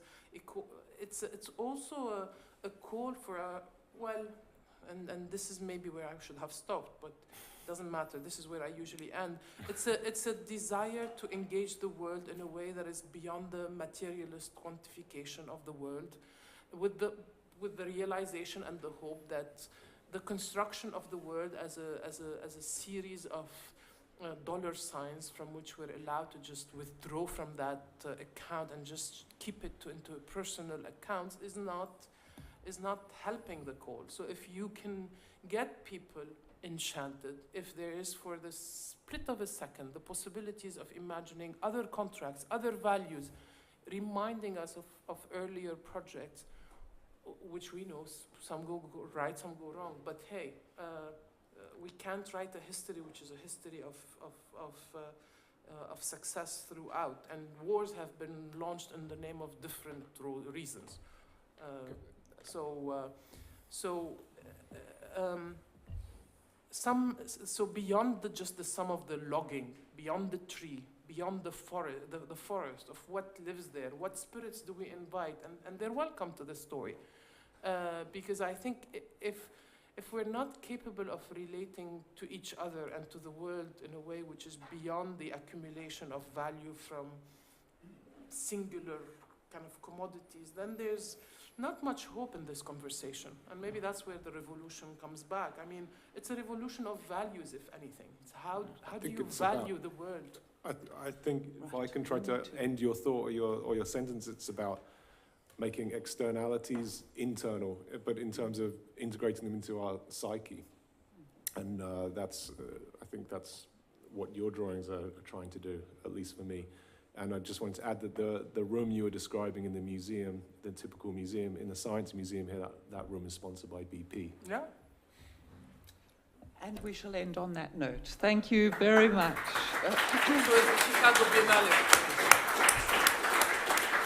Let's continue, because we still have the panel session and Neil and Stuart session. So let's move on. So I'm just going to do a short intro of the second panel of the call for projects and propositions we made. This time we had Canon Ivers, who is a graduate also from GSD at Harvard. We have Patricia Roy, who is a graduate from here, from the AA, from Diploma 4. We have Natalie Nenkova, is a graduate from the AA Landscape Urbanism program, together with Elena Longin and Lian Moritz. And we also had Matthew Thomas Darmore from RCA. So I let them to make the presentations. It's the same way of doing it, 10 minutes each. I will tell you 2 minutes when you're... Fantastic. Thank you.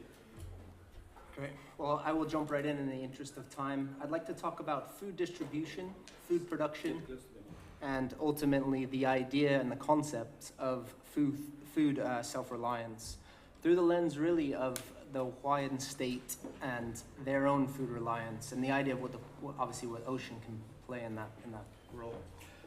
So at the moment, it takes an area of agricultural land equivalent to the size of South America to feed the current population of the world, and it's projected that we'll need an additional land area the size of Brazil in order to feed that growing population. If you look at a very simple Poche diagram that we've seen through many presentations today, and you do a very simple extraction of those areas most inhospitable to cultivation, to colonization, the deserts, the glaciers, you end up with something more like this in a very simplistic terms. And of that land that's available for agriculture, 80% is that's in use, is already in use, and 15% has already been laid waste by poor management practices. So it begs the question of how will we feed the world as we grow, as our population grows exponentially? Frame it in the role of what the other 71% of the Earth's surface might do in that, as far as feeding the Earth. So the idea of could the ocean form a platform specifically for the Hawaiians, who are the people most adept to the ways of the water, in that role. So you've seen this map again. This is obviously the shipping routes across the world, but most critical for this is the connection between the island nation of Hawaii, shown in pink there, and the west coast of America. And some staggering statistics that it's 2,500 miles away. They import 92% of their food at 6 million pounds that are imported every day at a cost of 3 billion per annum. And the most striking figure here that really makes you sit up and listen is that if any catastrophic event were to disrupt that umbilical cord of connectivity, they would have enough food to sustain their people for only 10 days. So as the coasts of America are battered by storms and hurricanes and tsunamis, it's a question really of survival for the people of Hawaii. And then if you look surely at the economic side of it, but also surely the environmental side, jumbo jets from San Francisco to Hawaii emit 600,000 pounds of CO2. And if you look at the shipping container, pollution equivalent to 50,000 cars, 4% of the global greenhouse gases. The emission from 15 megaships match those from all of the cars in the world. And if the shipping industry were a country, it would be ranked between Germany and Japan as the 6th largest contributor to global CO2 emissions. So going back to this idea of reversing the Poche, looking more to the ocean rather than to the land, and specifically the idea of the economic exclusion zones, which is this 200 nautical mile sovereign territory for every nation, every island nation has. And if you look at this in the lens of Hawaii and you imagine what that means, so here's the landmass, obviously, of Hawaii. If you look at its territorial EEZ zone, it's dramatically different. In fact, 125 times the landmass of Hawaii. So suddenly their sovereign territory expands exponentially. Zooming in specifically on the island of Oahu, which is where Honolulu is, for those of you that seek that beautiful beach. This is where Honolulu sits. So it's total land area here. If you imagine it's 12 nautical mile zone, which is the territorial water. So this is important because they have sovereignty over both the surface of the ocean, but also what happens below the surface of the ocean. So it's a substantial piece of territory through that lens. So it's 2.5 times the landmass of Oahu. The other important threshold is this one of culture. So 30 nautical miles was the distance that people could go out to sea and still register the mountains of the islands. So there's this cultural register about how far out into the ocean they can go and what those thresholds really mean. So we also factor this into the research. So looking at this in plan form, you get a sense of what those territories mean. Obviously, this is a transect looking through a specific aupua'a, which I'll come on to describe further. But it shows these imperceptible thresholds, the 3 nautical mile, which I'll come on to, 12 nautical mile, which is the territorial waters, 30 nautical mile, which is, again is visible, the land is visible from this distance, and then ultimately the EEZ. Now, what's really interesting about Hawaii is they have a traditional land distribution system called the ahupua'a. And the concept here is that for every person who lives in Hawaii, they have an equal right to the hydrological cycle, from the mountains down to the sea. And it meant that you could basically cultivate the land using that hydrological cycle through those different transects. But what's happened is what was once a very logical, productive, and ecologically defined land distribution system has been broken by land ownership now, to the point where the land is no longer productive. It's no longer efficient. and really it's causing economic instability, I'd say. So this is zooming into the Ahupua'a of He'eia. It's the only Ahupua'a that has a military occupation base, which sits right here on the end of the Ahupua'a. So I'll be looking at this transect for the rest of the slides. And this demonstrates really the idea of how you could theoretically connect the mountains right the way through to the depths of the ocean, the bathymetry, but also obviously the surface of the ocean. And that through that process, there's varying depths, varying ecologies. So the first one is the 3 nautical mile. Again, this goes back to the tradition. This was the zone into which you could free dive. So people could free dive for their food to this distance. The territorial waters, which is 12 nautical miles, and then ultimately the deep sea. So at each of those points, there's a depth and a different ecology, a different kind of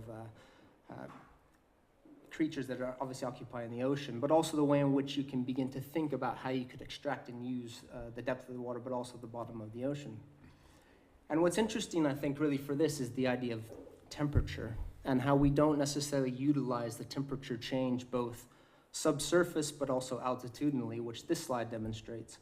That colored band in the center is effectively what the average temperature range is for Hawaii. So they have a year-round growing season, but they have temperatures that don't range dramatically into the cold, which for many of the food crops that we eat, you need a certain temperature in order to trigger germination, but also to raise those kinds of crops. So this project very quickly became one about the horizontal, the idea of the land to sea, but also the altitudinal, reaching up into the sky, but also then going subsurface, again through temperature. Now, culturally, again, there's a really strong connection that the Hawaiians have, almost spiritually, to the land, that the land and the sea has this certain resonance with them. And this image is actually the creation of a fish pond, where they build these fish ponds stone by stone, passing from person to person. And once the fish pond is built, they can regulate the salinity. They can dictate how much salt water they allow in, which creates a certain microclimate, grows algae, the algae feed the fish, the fish ultimately feed the people. So there's a really strong immediate connection between land and ocean. So the project stepping off point is this idea of creating a series of platforms, a series of pieces of infrastructure at a military scale, so the sense of an aircraft carrier, onto which you could begin to think about deploying these onto the surface of the ocean as platforms to germinate seeds, to grow food, and ultimately take them back to land. To give you a sense of that scale, this is the newly completed Apple headquarters sitting within one of these, the transect of the ocean. So you get a sense of what we're talking about, the scale of the ocean operation in that transect. And the idea was to come up with a series of these platforms that were self-organizing in a way that they could be deployed on the surface. They could, through just the wave motions, how they would come together ultimately as a way of managing the amount of different infrastructure and how they're growing food, but also, 2 minutes, okay, great. And this was a quick study to show how that might work. So the coalescing, the distribution, the collision of those pieces coming together, and the organization, I suppose, the design of those shapes in a way that facilitates the coalescence of those structures was something that I was interested in this diagram. And then a couple of screenshots of actually how they began to come together. So the kit of parts looks something like this as far as different pieces of larger scale infrastructure into which there were smaller elements. So there was a parasite-host relationship happening here, with a theory that as these infrastructures were floating around in the ocean, the smaller internal pieces are growing the food, germinating the crops. At the point where they're ready to be taken to shore, they're dispersed, they're kicked out of these larger pieces of infrastructure, they're corralled together, and then through the work of the French engineer who's looking at taking icebergs to sub-Saharan Africa to mitigate the lack of fresh drinking water there, the idea of actually corralling these pieces of food infrastructure and taking them to the shore where they could be more land-based traditional distribution systems. So here they are being taken to shore, harvested, and at that same moment, the larger pieces of infrastructure are regaining energy, they're gaining solar, they're desalinating water, they're capturing all the surface water that they need in order to sustain the next batch of crops. And then the process, the visual process of bringing these to shore and what that looks like, how you utilize the existing ports, how you utilize the existing infrastructures, how you are designing these structures in a way that they come through the existing dredging channels that have been put in place for the larger military operations that happen within the bay, and ultimately how you could repurpose some of those military bases as a form of distribution, how you dock these structures. And then looking altitudinally, and really this is about playing with temperatures, how you could challenge the idea of our reliance on refrigeration, using the natural systems, using the natural processes of altitudinal and subsurface temperature change to grow the crops. And then this great moment really, I think, is a cultural celebration when these things come to shore, and you get this surreal moment of that process. That's it.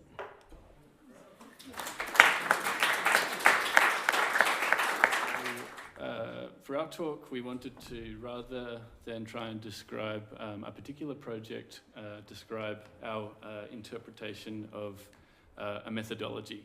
The methodology being that of the AA's Landscape Urbanism program, from which we graduated from a few years ago, and have now had time to critically reflect upon that.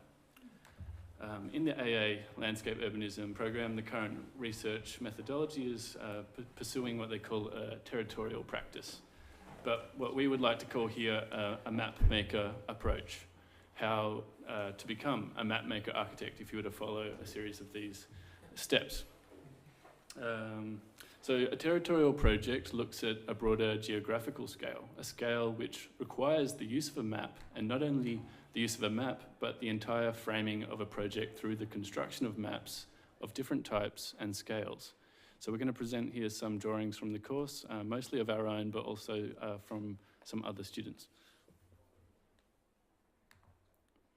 So with the realization of the Anthropocene that we have been talking around today, humankind now comprehends its influence on Earth systems at the planetary scale.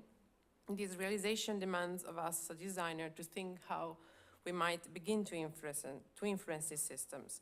While the role of science might understand these processes, we imagine the role of designers as one of projecting the future. These are the kinds of the landscapes that we are interested in. They are the landscapes of what we've been calling the Anthropocene, and they are usually outside the normal practice of architect or landscape architect, who typically operates through the provision of a service through which a design is prepared and delivered for a discrete place, often located in a city. Instead, we look at the distant territories to find these consequential landscapes resulting from the mega-urbanizations of cities. Some examples here include extreme weather, submerged cities, resource shortages, vanished species, lakes into desert, and so on. So we question ourselves, so how might our spatial intelligence as designers offer something within the realm of this specific land use conflict? One example would be some of the research that we have done within the program. One would be the Aral Sea, the drying up of the lake due to the water exploitation by the cotton industry, or in the case of Liam's research in Egypt, the Lake Manzala, where the growth of the fishing farm industry is filling up the lake, provoked by the construction of dam upstream of the Nile River, causing the sedimentation of the lake and the erosion of the river mouth. So we put here a collection of different atlases. While these land use conflicts that Elena was describing might be occurring in one particular place, they must be understood as consequential landscapes of what is often a much larger scale issue. To understand and reveal these conditions, we produce atlases which describe a phenomenon which will often cross international or continental boundaries. These maps are trying to dislodge binaries, for example, rural versus urban, ocean versus land, or natural versus cultural. They reveal and represent things together which are typically not compared. So an example of that is an atlas, from my project. Next one. It's the Sediment Atlas of the Mediterranean Sea, where we represented both together the natural flows of sediment moving along the coast, alongside the human or artificial relocation of sediment through sand mining, port dredging, and sand trading.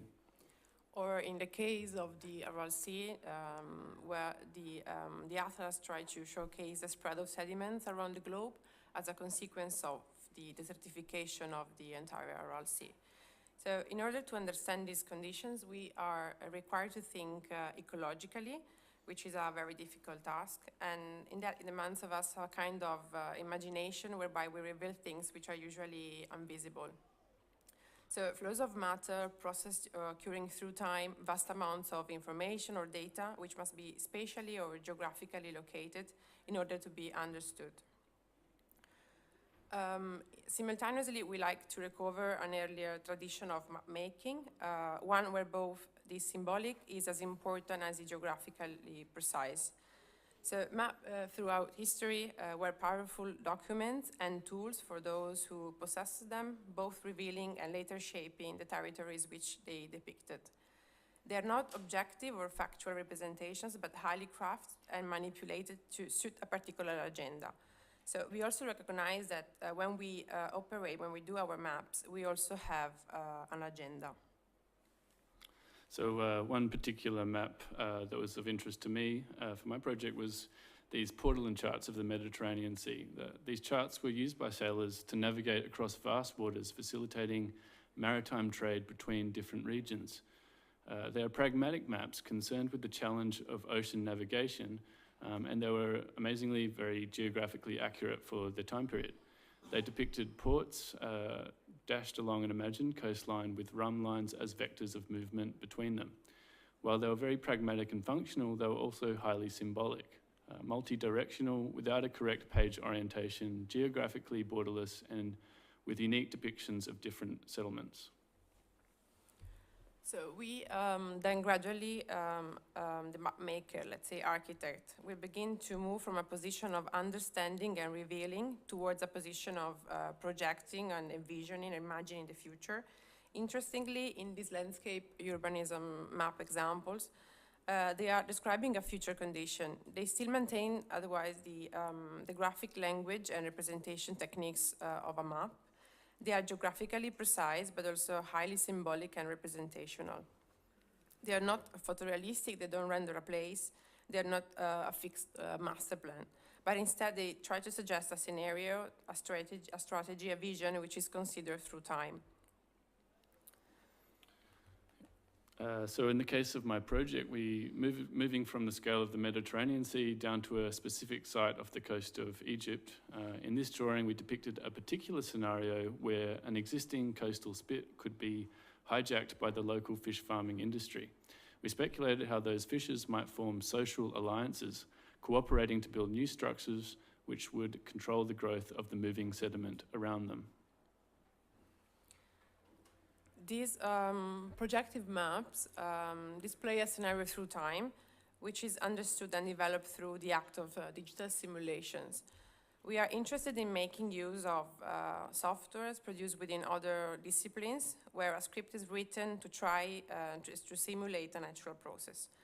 We recognize here that perhaps we can never fully simulate nature, but perhaps we can try to understand it better. So where scientists seek to understand and document existing conditions, we seek to project and imagine future scenarios.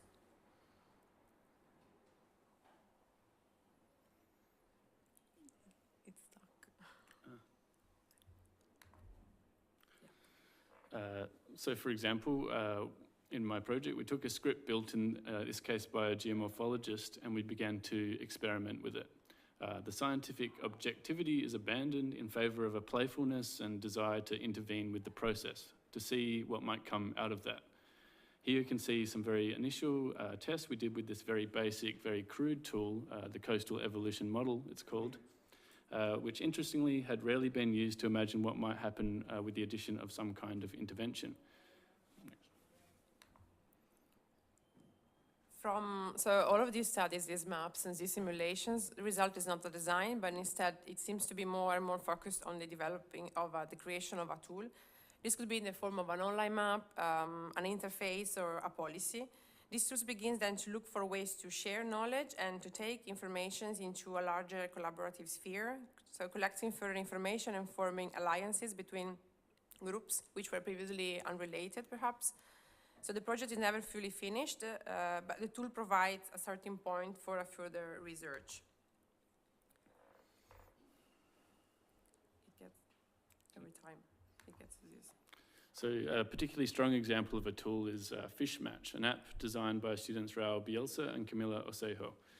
It is an app which supports and allows the cooperation of struggling small-scale inshore fishermen in the UK coast.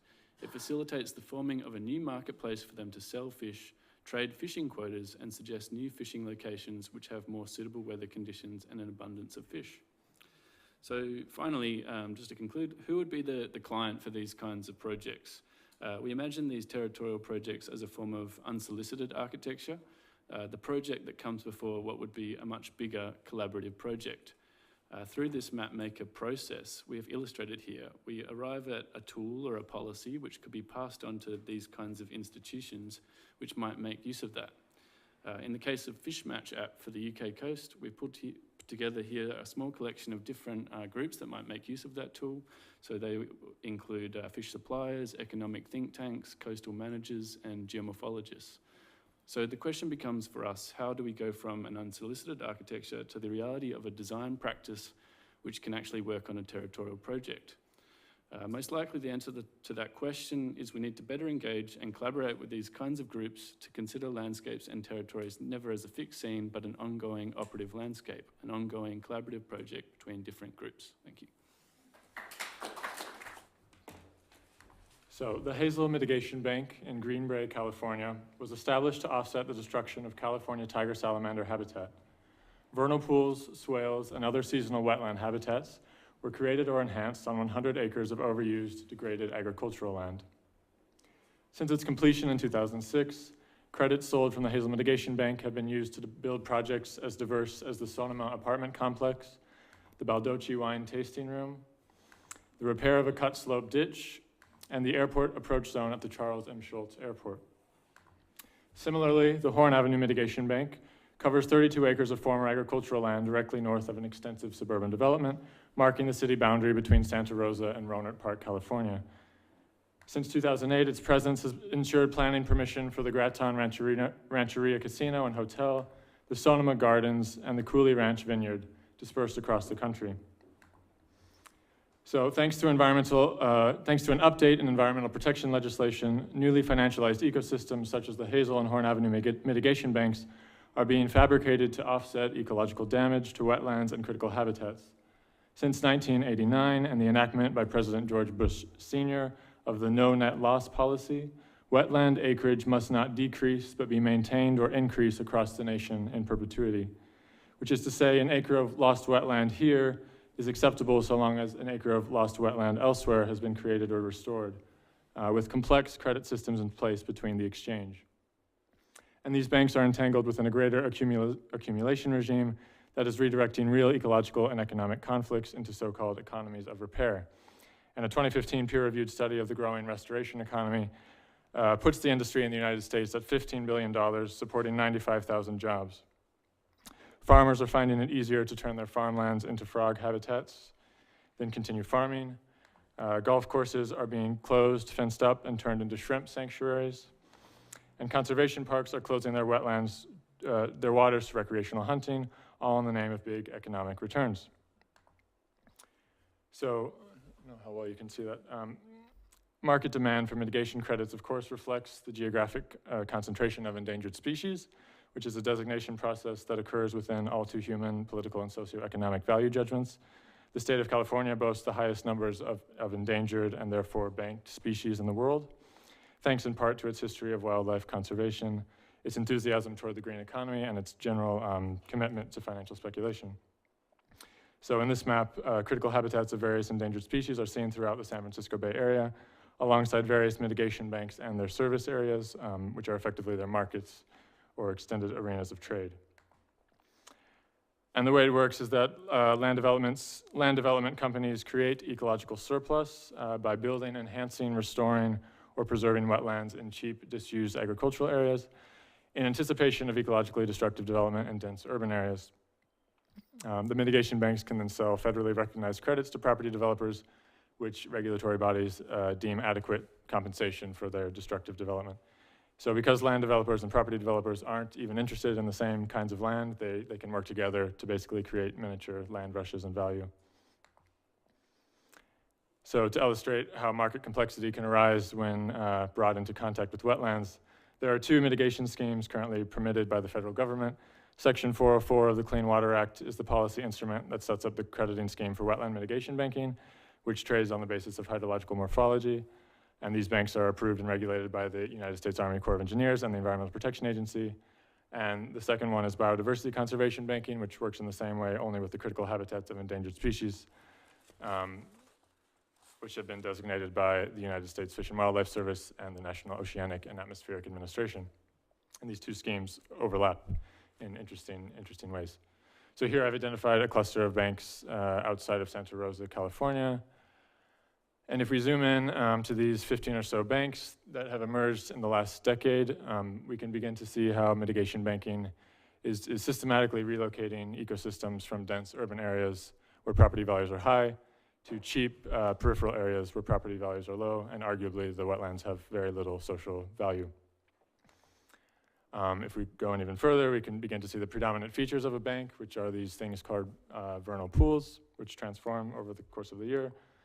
And they're really bizarre and miraculous, I think, ecological events, because they're, on the one hand, they're feeding ground for migratory birds, but they also host these incredibly resilient species. Some of these amphibians, known as the spadefoot toad, actually buries itself alive in the dried mud in anticipation of the spring rains, which bring it back to life. And similarly, there are these million-year-old crustaceans that lay these incredibly resilient cysts in the hard mud and can survive drought for decades, but then when the rains come, they're brought back to life. And when the rains do finally come, you have these incredibly beautiful concentric floral ring patterns that happen basically because the species have evolved to flower in dramatically different ways based on millimeters difference in water.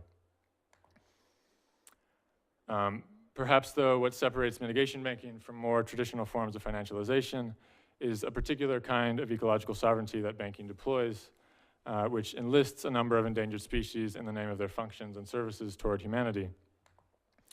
So in this equation, the decidedly non-charismatic wetland species like the vernal pool fairy shrimp are maintained by a select number of entrepreneurial biologists. Vernal shrimp are valuable first and foremost because they qualify for trading. They've been designated as endangered.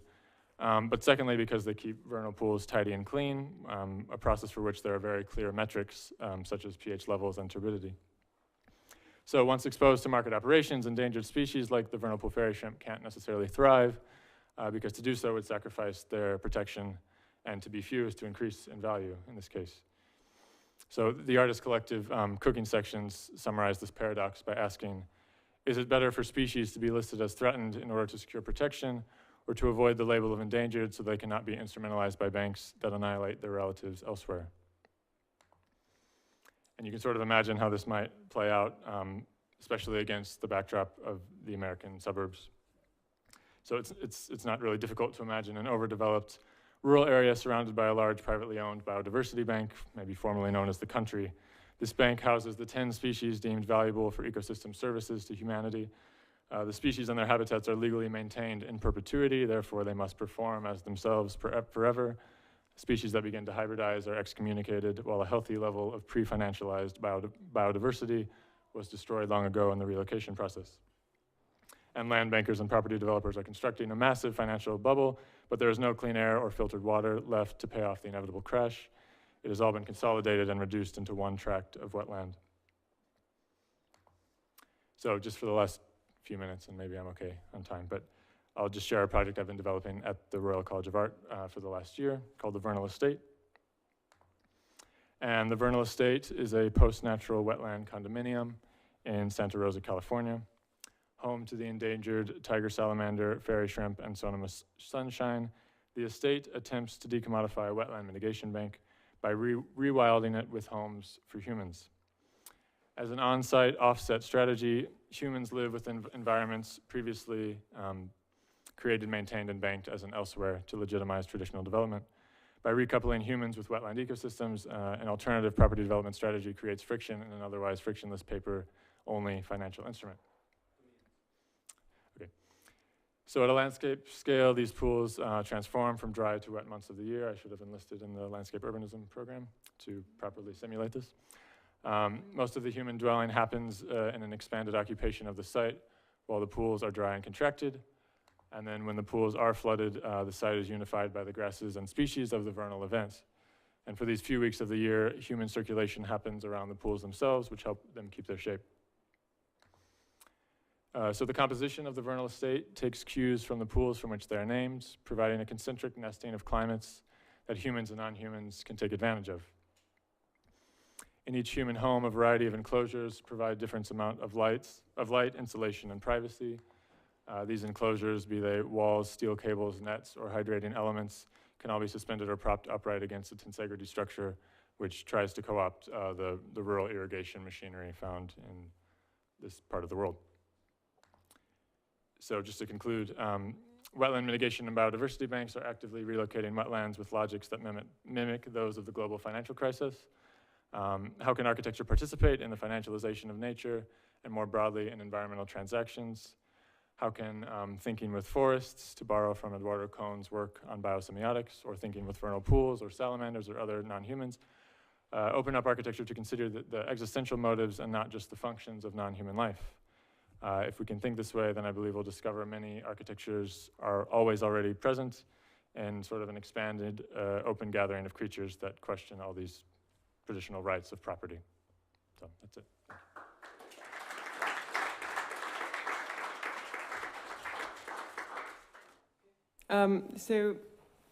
My name is Natalie, and I would like to present my project, which I and my colleague Penny Fita conducted in 2015, which is called Shifting Arctic Boundaries. So the project's main objective is a confrontation between capitalistic mentality, which looks at the territory as a commodity, and the more differentiated approach practiced by the indigenous peoples of the Arctic. And with the latest terms approaching, like the Anthropocene and Capitalocene, we would like to focus not only on the physical conditions of the project environment, but also the more immaterial world, like the people's mentality. So looking at the Arctic landscape, one can think that this is an empty space, which at the same time is full of resources and opportunities. Ice melts and opens the new sea route from China and Japan to Europe, which can be 15 days faster than by Suez Canal. New oil and gas discoveries are bringing investments in the region, which leads to popping up of new ports and infrastructure. In summer, shipping route expands dramatically, and all these many times collide with the movements of local people of the Arctic that still maintain their nomadic way of life. You can see the arrows, the black arrows, is the movement of nomadic peoples. And what was once a continuous nation of nomadic Arctic people is now separated into different countries with its own legislation. Countries of the Arctic zone, they form Arctic Council, and the indigenous people organizations are listed as permanent participants. So in our project, which is not running, oh, sorry. Okay, this is a video, which should be, okay, no worries. So in our project, we're concentrating on Sami, the European Arctic, and which mainly adapted to the European way of life, using new technologies and living mostly in the cities. However, they are still herding reindeer, and they are attached to their local culture, and the reindeer is the most important, like reindeer herding is the most important occupation for them. So how do we, as designers, relate to the Sami mentality, and how do we try to show nomadic people on the map? Sami themselves, they don't have fixed borders, their lands are shared, and borders are flexible. This Sami map tries to reconcile mapping the Western practice and the nomadic mentality of Sami, showing the zone of activity of Sami on territory. And from red to white, we are showing the very oftenly used to rarely occupied territories. State borders are shown on the map to show how these people's movements are interrupted. And looking at the Sami closer, we discovered that they have quite unique perception of territory. Their own social organization is called Siida, and Siida formation existed in Sami culture from time immemorial. Each Siida has its territory, which consisted of several families' territories and common lands. Siida boundaries were flexible. They changed seasonally. Some lands between different Siidas were sharing. And zooming into Skjold Sami territory, which is in the north of Norway, we can see how families' lands had changed through the 20th century and how they became bigger land plots, which leads to bigger herds and overgrazing on the territory, on the landscape. In the northmost part of Norway, where originally lived Skjold Sami, huge plans are emerging with the Northern Sea route and oil and gas in Barents Sea. Port city Kirkenes is planning to develop 4 big port projects during the next 50 years. Analyzing the peninsula where the port projects are located, we realized that there are 5 main actors claiming land here, not only the ports, but also reindeer herders, military, tourism, and airport. The activity of each actor is different seasonally. The analysis showed us that the peninsula is far too small for all the claims it faces. So to continue this way of using the territory of the peninsula, there is an urgent need for land management between the actors. So how do we think about the land management? So we got inspired by the Sami and their perception of territory. We went on to thinking through the physical models, holding in mind the organization of traditional Sida. We thought that flexible boundaries that can be shared and moved might be a solution. We took the 5 actors on the territory and we tried to analyze what landscape features are the most important for them. And depending on that, we tried to create a set of rules for their boundaries, their territory boundaries shifting from 0% when the actor is not interested in the landscape feature at all to 60%, which is the most important. So we took one actor as an example, which is reindeer herding. And in this detail, we tried to explain how the shifting boundaries mechanism works. When every stage of port construction is being implemented, open boundaries of the unit start to shift, with the most expansion over the green areas, which is important for reindeer. By this, we make sure that the land reclaimed by the unit would have the same quality, not only in terms of the amount of territory, but also the valuable landscape that the one it lost. Based on these rules, we developed an interactive tool with the help of processing software, where the ports stay fixed while the boundaries of reindeer herding units inside the SIDA are shifted while the port stages are introduced. We also developed the sliders for the user to have opportunity to adjust the size of each unit and how strong the unit would be against others. We ran our tool to have a particular result that we used later for our proposal. Ideally, this tool must include the shifting mechanism for all the actors, not only for reindeer, so that the representatives of these actors can sit around the table, adjust the sliders, and see the results of their decisions in real time. Thinking of how these boundaries of reindeer units would be presented in place, we got inspiration for design from traditional Sami constructions. So we created a catalog categorizing possible techniques like fixed, the roads, or fences, rock fences, and flexible boundaries. We tried to analyze how they will behave in different weather conditions, slope changes, and how they influence the reindeer flow. What was also important is to make place for Sami herders. So we did the research into how traditional Sami huts are created. So returning to the project location, we developed a set of rules of how the techniques of the boundaries can be applied. This was based on the analysis of herding process. So, for example, mostly reindeer travel through the river. So the intersection between the river and boundary was a place for corral.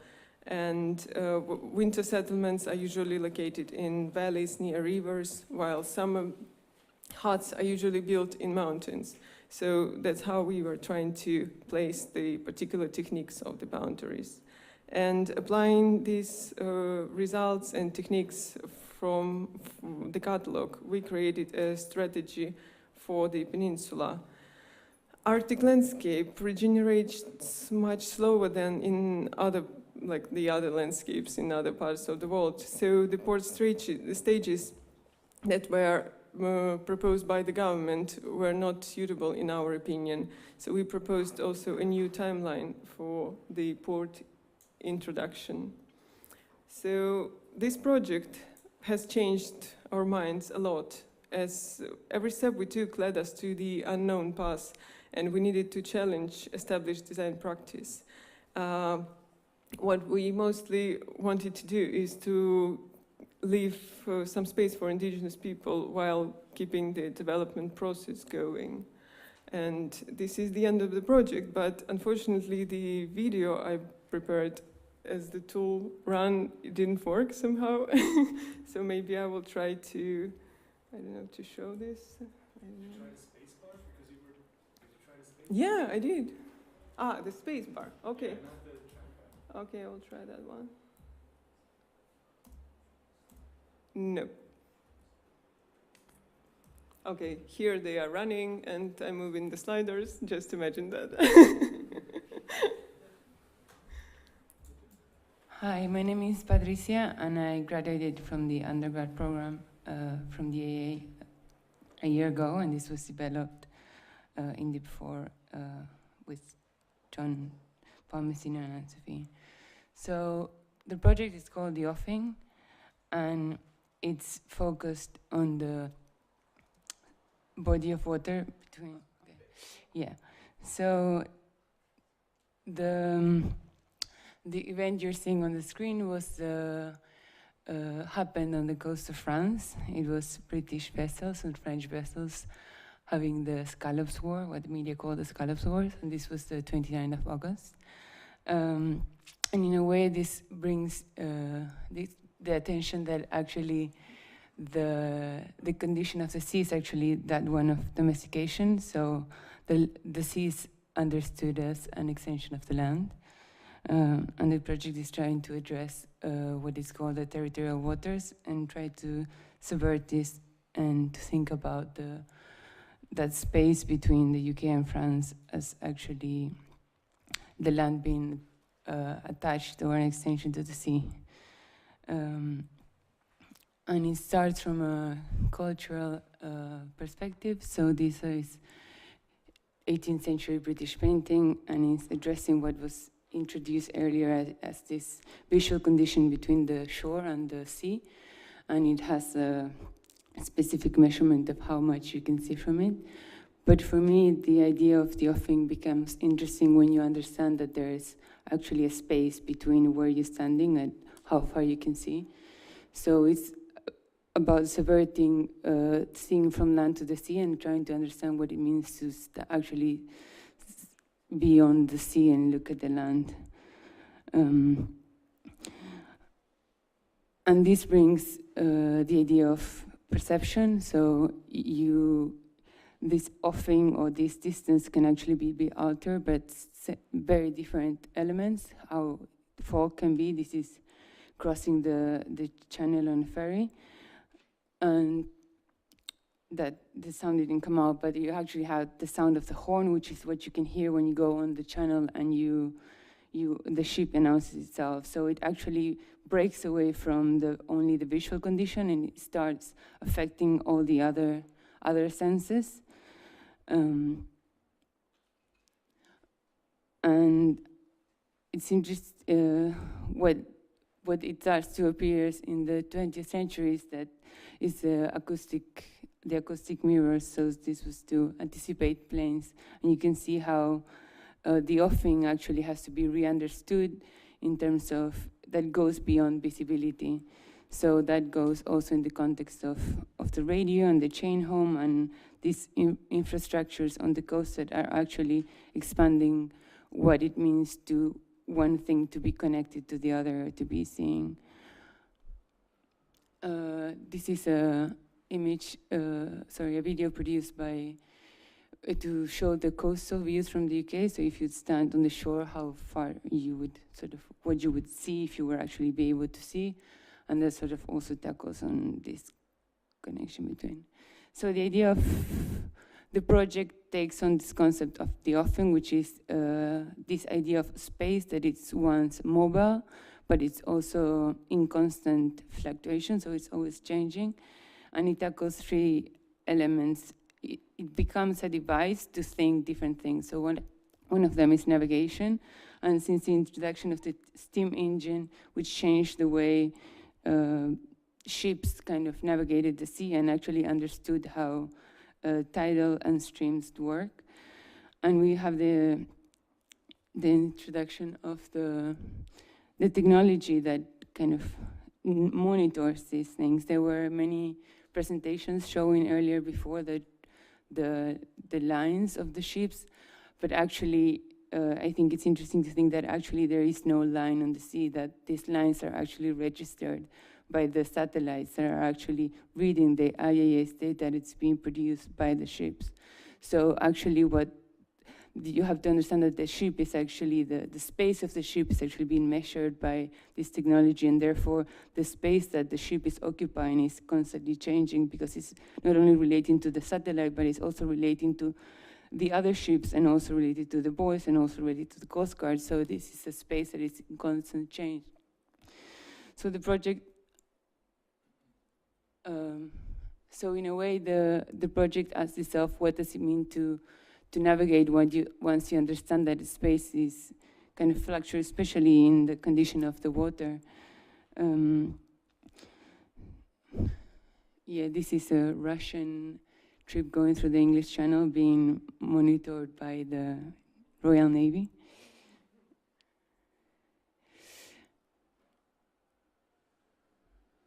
Sorry, my screen is...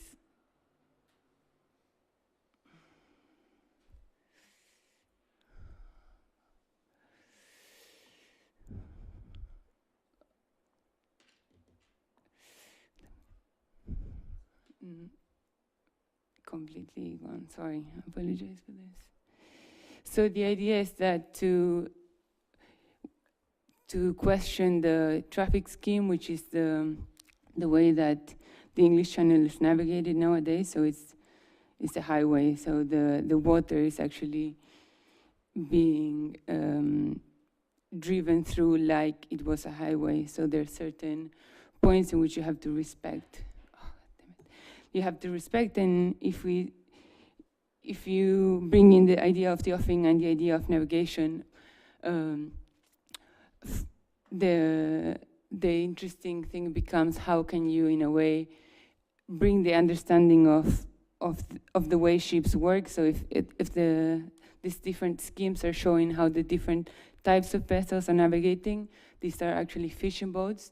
So the bigger lines, or the red lines, are actually container ships. Or so understanding how the channel is used can help understand how it can actually be used in a different way.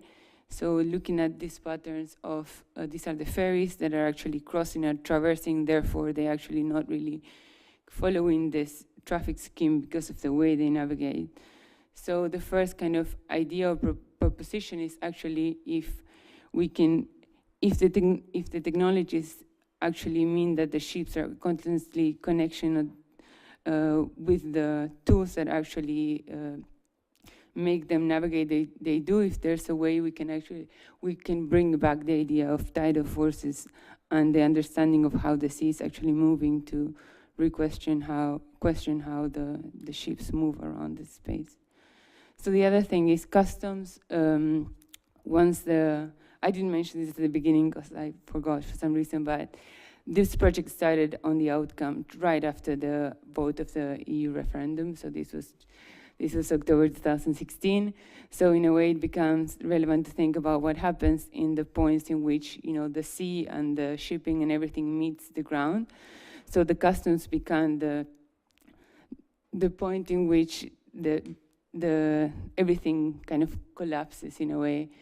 So I started looking at the ports on the south coast and started to see how actually the ports have become focused on the bigger ones. So actually the idea that things get trapped in ports becomes more evident, or even worse, because actually it's less distributed, it's focused on bigger ports, and everything comes to sort of there. So the way for me to think about it's the idea of, in a way, of a buffer zone, or what was introduced in the Mexico project, that if you can have an area that it's just outside between the border of the sea and actually the land, and what you can see in blue, this really big area is actually all the land that you can see the sea from. And here you can see the ferry connections across the different ports on both the UK and France. And my idea is to question if there's a way we can actually start to think to reconnect them using the water before that they come into the port, and they can actually be redistributed before they go into the land. And that land that it's attached to the sea actually allows for a better use of the... And the last, and I'm done, this is it, it's the idea of the maritime. So if the maritime in the 18th century was about conquering new shores and discovering new lands and the establishment of star catalogs to reach these spaces, the question becomes, what is the maritime nowadays? How can it bring, or what is it doing? And bringing back again this idea of this relationship between land and sea, this is what was shown before also, this how much we can see from the coast. And if we start to understand this as a space altogether, the question of the maritime becomes that one of measuring, or how do we reappropriate these spaces. So this is the bringing also back what's the contemporary. This is the restructuring of the coast in the UK. So how the coast is monitored by the UK coast, and we see how there's reduced spaces that are left over that are actually located in these places. And the idea for me of the maritime would be what is called the citizen science. If before was about finding new lands, now it's about actually measuring the existing and actually trying to control, to follow up. So these are the maritime citizen science that were presented in the European Maritime Day 2 years ago. So these are ongoing projects that are happening in the UK.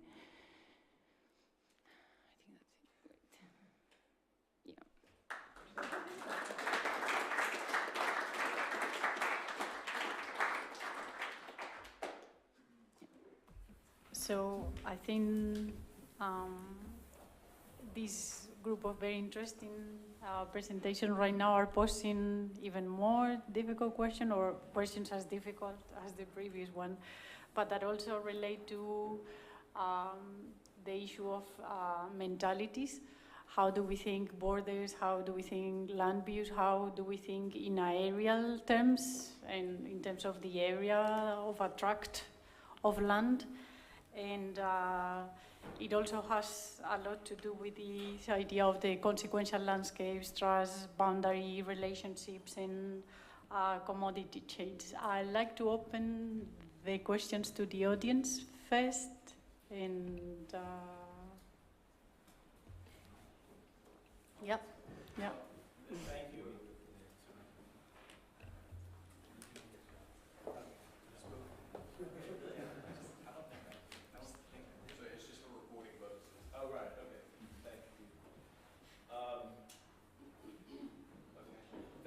All. Those are really, really tremendous presentations. In fact, everything today has been just really wonderful. I mean, not throw myself in that group, but but I guess mine's more of a personal question about work, because I mean, there's a lot of complexity in all these hard to sort of narrow a focus. Project, how did you discover these projects? How did you come to them? Because that's one of the hardest things. I have a lot of thesis students right now, and getting them to sort of come to something is really difficult.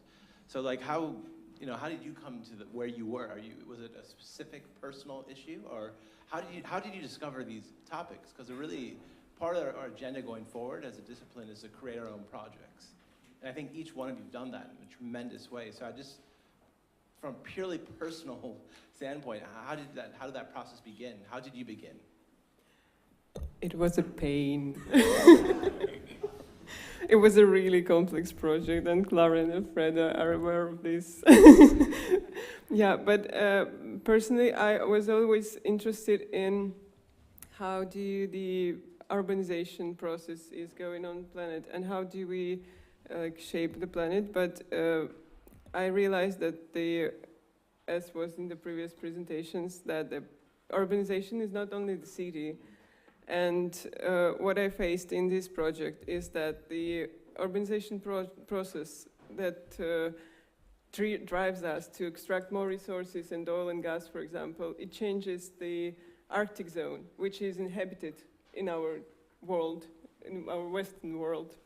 And this was a really changing point for the project itself, and for me and myself as a designer, because when I understood that the different settlements and different mentalities and social constructions that people are doing in different parts of the world, it can be designed differently. And as you were saying, that the different people produce different cities and different settlements, because, for example, for Sami, we couldn't say even that these were cities. Yeah, it's just the settlements, but it's something different, some different construction, which we can't call it as we do. So, and this was really interesting. And how we got to the north, well, that's a difficult question. We started from mining, I guess, and from the oil and gas, and then we got to the Northern Sea route, and we realized that this is more exciting even than the mining itself. And then, yeah, we are in the north. I guess for me, the context of the work was called the coast of Europe. So, I mean, that actually meant you could choose anywhere. But I'm very interested in, actually, I'm not from here, I'm from South America. And somehow when you go somewhere else, you try to understand that place in a sense. So I was actually trying to make sense of what it meant to, be here and depart from this. And I went on the ferry and I went to San Malo, so I actually like to engage in things in a very subjective way. So for me, it was very easy to decide what I wanted to, but very hard to get an idea of what I was trying to tackle, because it's so hard to kind of grasp. So. I think the key thing about a lot of these projects is looking more closely at the things we take for granted, I would say. So very few of us probably really truly understand how food supply works, how we get our food, where does it go, where does it come from, what's the byproduct of that from carbon emissions, from trade deals, etc. So I think many of these projects throughout the day have represented that deep research, analytical understanding of the things that really are happening all around us, and oftentimes in almost corruptible ways. And it's just about engaging in that research with the aim, really, I suppose, of trying to position it that there's a really strong argument that we can improve upon. That it is through that research you're trying to find solutions, and part of our role and agency as designers is to improve issues that we identify. I think that's a key thing. So each of these really is about engaging in a topic. In the instance of my project, it was about elementary design, the design of food systems, and how we could look more deeper into those conditions. Well, in our cases, I think it has to do, it's like a convergence of things. It has to do with the geomorphologies that we were we tried to understand back in the days. And it has a lot to do with the things that we could discover on an everyday life. Like in my case, in the case of the Aral Sea, it was a crucial moment because in 2014 it has been declared dried up, like desiccated, and in the meantime we have discovered through the research that there was the describe for help labels within the Primark clothes, So we start to think of the relationship of the larger, much larger context of the desertification, what that implies. And so then we start to dig into the cotton industry and how that works and how you cultivate cotton and so on and so forth. So I think it has a lot to do with many different aspects of the research that we do. And I think that in Liam's case, it was more or less the same. Yeah, I think it was slightly, one of the things in our group, or I think in our year group that's different to later year groups, was that like rather than trying to start by identifying the issue and the problem and thinking that you could solve that, it was actually starting with a genuine fascination with the geomorphological process, like finding these sort of landscapes, these really amazing sort of fluid landscapes, and being like, why is it looking like that? That was probably the starting point for us. And then later we discovered all these land use conflicts. And yeah, there was a lot of sort of panning around Google Earth and just like looking for some sort of like crazy thing and being like, why does it look like that? But yeah, it's sort of interesting to position it in a way that it, like a lot of the pictures that we were showing at the start, these are some sort of like epic land use conflicts, but like, is this something that we can solve? It's not really a problem solution thing, but more of a raising of some sort of awareness and trying to get into that discussion. Yeah, and for me, I'm from where you are, Southern Illinois, yeah, which is one of the most, the most like, yeah, banal and opaque places that's also run by entrepreneurial souls. And I was very disturbed about, and have been, about the countryside. And then there was a studio I took about the financialization of nature, like carbon credit swaps, basically. And it came out from there. But I do think there's a question about just like noticing and following things. And there's really no time for that. Like, you have to you create a project, you do all this research, and then like for me, it was like, okay, the last week, let's make a building, or let's make something. When you just, the second you've figured out how it works or think it works, you have to perform. But I think there's so much more value in like just the noticing process, and maybe one of the first speakers today, Caroline, was showing how that can also be productive. But yeah, I'd like to add to this question before another question, because I think there's on the one hand, in some of the theses that were presented today, there's also this idea of the atlas, that is an overarching question that includes a collection of different sites sharing similar conditions, but at the same time being specific in each of their own ways. So, for instance, when Elena started with her thesis, the way I see it from the other side, they started because the brief was telling them that they had to work in Europe. So, and the overarching question that they were interested in was desertification processes due to overexploitation. And then immediately, because of a coincidence in time, the RLC was on the news, so it was something like unavoidable to look at, right? And then I remember them trying to justify with various historical cartographies the fact that the RLC was somehow in Europe. and then I think they were super insistent. We were constantly telling them, no, you should focus on Europe. But then they came up with this label and this idea of the consequential landscape, like Europe is producing the desiccation of, and for us there was no way out of that, and it was super interesting. But that's the way I see it from the other side. In the same case, in Liam's project, again, we were working in Europe, and we usually ask students to challenge the methodology. That's the fun part of it. And they thought that Europe didn't make sense in their interests, but that the Mediterranean Sea in itself was a different for them it made more sense as an atlas over, like under an overarching question. So that's also part of the way they reacted to the brief. I thought it was quite interesting, this idea that you bring in of the offing and the paintings, because it brings in like a very kind of like subjective engagement with the material objects, and this I'm taking it from Cosgrove, that is like a reference that is very important for us in the program. And I think it's Cosgrove talks about this tension between the subject and the object in the idea of landscape.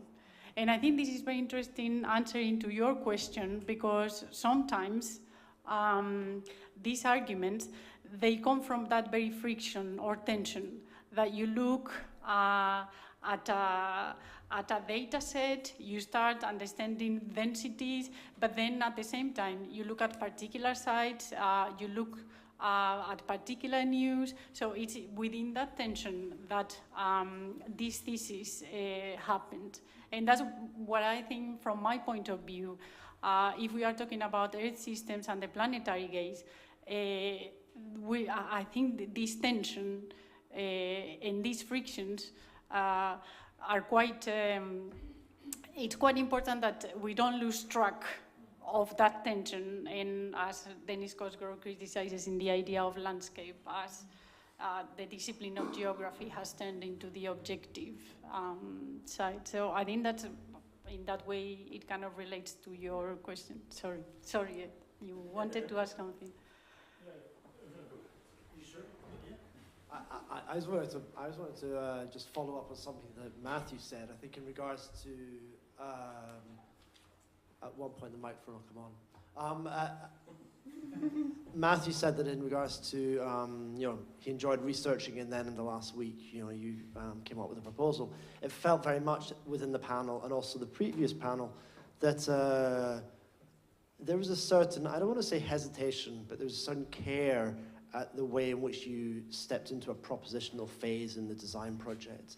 And I wonder whether that is something about the scale in which you're working at, where we feel a little bit more responsibility in the way and how we act, that we might not take so much if we were making an installation in Bedford Square, for example. I'd like to ask, maybe, I don't know, maybe somebody, one or two, no, you don't all have to say it, but you know, what do you think about, let's say, the responsibility of the designer to act?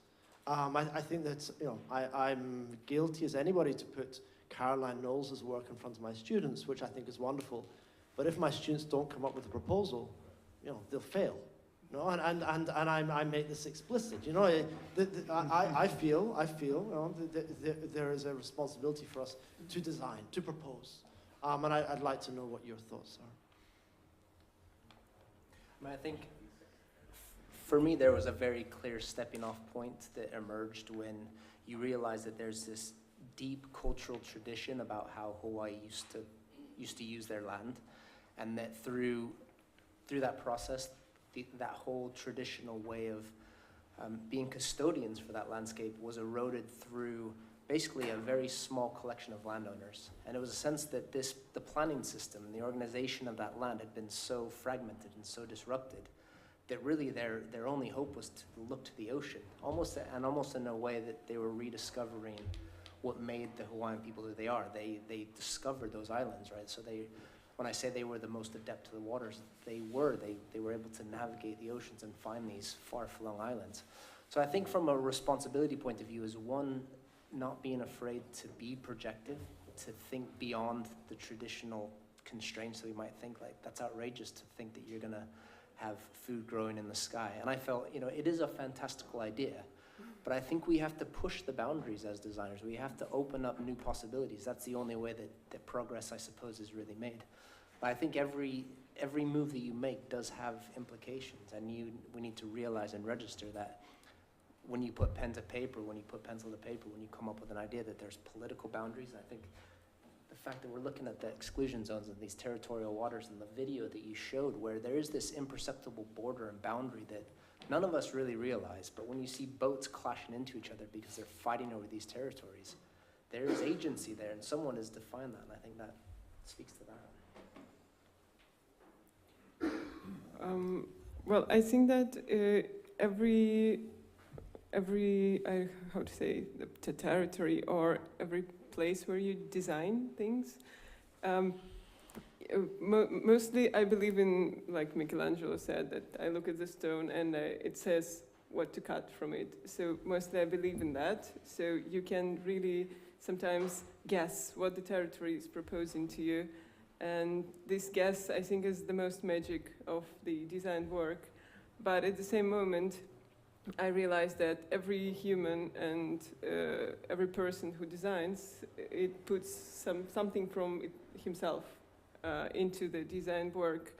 Anyways, like we cannot escape that in any case. So yeah, it's kind of bifocal meaning of the design work. But I think that's amazing because every person which puts something into the project, so it's like an artistic work as well. So we cannot really separate the designer and to make it like a producer of the thing. I think this is really cool when you are getting a master in architecture and you can do that. This is really interesting. Very quickly. I think that's a very interesting question to which I have no answer, and I was actually asked this on my tables, like you're an architect, like you have no place in whatever you're talking about. And in a way, I think that, in a way that's true. As an architect, I'm not trying to find a solution to this problem. I think the way I see, just as a recent graduate, is I can only ask questions at this point, and maybe people further down the line can actually try to push forward, but I feel from where I stand, I can only take this opportunity of studying something for a year and actually sort of pose a question and try to understand space through a concept and trying to build up. But I don't think I am in a position to kind of make an action. And I think maybe it's just like a, I would say, not brave thing to do, but I think sometimes also not doing how it was discussed this morning, the fact of not doing and kind of resisting that need to put a building, actually, it's not necessarily a bad thing. Yeah, I think it's a very interesting question. It's something that I grapple with a lot. Like now, as a professional working in an office, I have to act. So you have no opportunity to not act. But yeah, it's something that I think is kind of interesting that I could be wrong, but all of these projects are student projects or research projects done in an academic environment. And that's the same for, I think, a lot of the talks today, except for the first one. So it's obviously very difficult to do these kinds of projects in a professional sense. So, I mean, that's just something that I think, I don't know, I'm trying to strive towards. And I don't know how you would go about getting there, but I think that's something that, yeah, I try and do, I guess. Find a way to lose a lot of money. No, I mean, as an office that operates in research, I can tell you that. I mean, you just have to, instead of getting a house or a car, I do research. Right, so, you know. Which is also a decision, which right. is not bad. Teaching and projects kind of feed my addiction to research, right? So, I mean, my advice is that, like, you just have to, so you have to pick where you want to put your resources, and, you know, but it's also liberating when you're not serving a client, right? But it's also terrifying, because in a way you've got to generate it. There's a tremendous amount of sort of, you can't blame anyone at some point, right? So the failure's on you. But so I think academics and practice are essential. Like if you have to do them both simultaneously, because you have to sort of, I equate it to like boxing. You got to train for 6 months for a fight. You fight once and then you go back to training. So you got to train for like 2 or 3 years before you do, and that's research, right? And then you do a project. So I mean, for me, it's incredibly rewarding, but it's also like it's self-sacrifice for an office to do it, because it's just easier not to, right? Both financially and intellectually. So I don't know, but maybe there's another respond.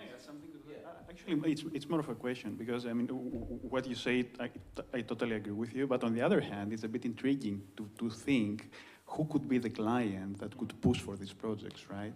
And I'm wondering, I mean, because I found it frustrating that your projects were very pragmatic in the problems that they were dealing with, they were real problems. Also, the approach was quite pragmatic. I mean, they were ambitious, but you couldn't say that they were like super speculative. But yet, it's so hard to imagine any of these projects being realized and implemented. And I was just, wondering, did you guys try to push or, consider any strategies of how projects like that could be actually implemented? Could it be through NGOs, through, could it be something else? I don't know. I think that Marti's presentation. Before you guys respond, can I weigh in on this a little bit? I don't know if I need the mic, I have a loud voice. It's for the recording. So I just wanted to get in this discussion of the whole question of the abstraction, the research process, to the degree that it's detached from the imperatives of practice. Like, that's kind of the wavelength that we're on, and I have a few thoughts about that. I mean, it was Namik who earlier raised the question that we're still kind of wrestling with here this afternoon about the danger that design becomes kind of an aesthetic. In other words, we have all these incredible techniques for representing processes ecologically, socially, infrastructurally. And there's a beautiful aesthetic that we've been seeing all day. And just the whole question of how that fits in the context of, the incredibly catastrophic processes that we're also depicting. I mean, there's a kind of real, almost contradiction, like in all of our disciplines, particularly in the design disciplines, because we have all these aesthetic tools, and yet part of what we're depicting is just catastrophic social and ecological destruction. So I'm just kind of reflecting on that. I mean, that's more of just an observation than a question that anyone is going to resolve. But as someone who's not a designer, but who works with designers, who tries to, engage with designers, that's part of my daily life, and it's definitely on the table today. So one other thought, which is also maybe a bit of a response to the panel's responses to Ed's question. So yes, serious embedded design research, like that is fundamental to engaging with any kind of practical problem of design. And that's very impressive in terms of what we've seen today. And we've got to do that. But at the same time, and this is a bit of maybe a polemical response to what's been said, but push back against what I'm about to say if you want. It seems to me that the abstraction and the distance of research also opens up the possibility to be much more political than actually you can if you have an immediate client. That's also kind of an engagement with what Nikos just said. If you have an immediate client, you've got to be very pragmatic, because you've got to deliver something that addresses the client's agenda. But precisely, particularly for students, but also for offices that do research where you don't have an immediate client, that actually opens up the possibility, it seems to me, to be much more political. In contrast to just a purely aesthetic approach, in the sense of questions about the status of fossil fuels as an energetic basis for anything that we're doing.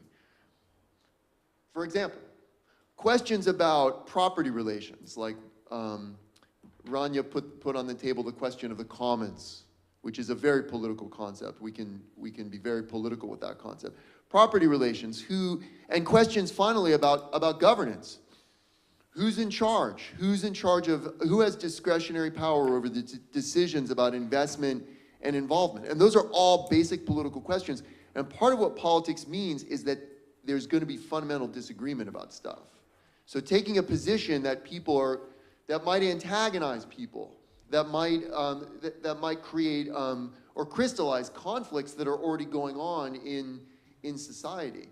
So I'm always arguing, I mean, some of you who know me know this, we've got to be much more political, which means open up a space for disagreement about fundamental matters of what is to be done and how should we do it. So to some degree, I'm missing that kind of political dimension of this conversation, although maybe it's just beneath the surface, like disagreements that we might have, although maybe we all agree about stuff. I don't know. I doubt it.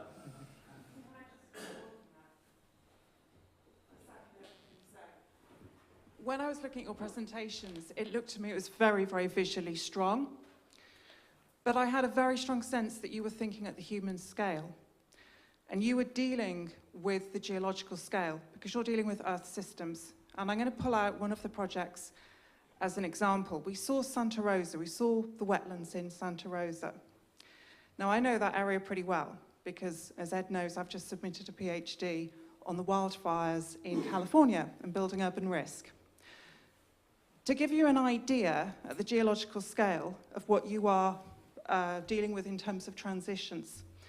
So the wildfire regimes, the wildfire behaviors in that area were, if you like, hitting a certain peak to a certain period, essentially to the end of the 20th century.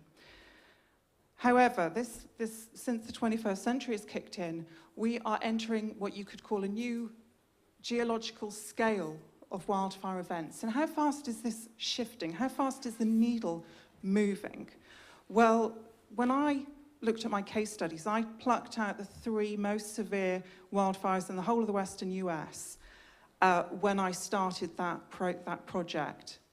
And I used the very last, I had to update that because I was submitting in 2018. So I used 2017, December 2017 case study.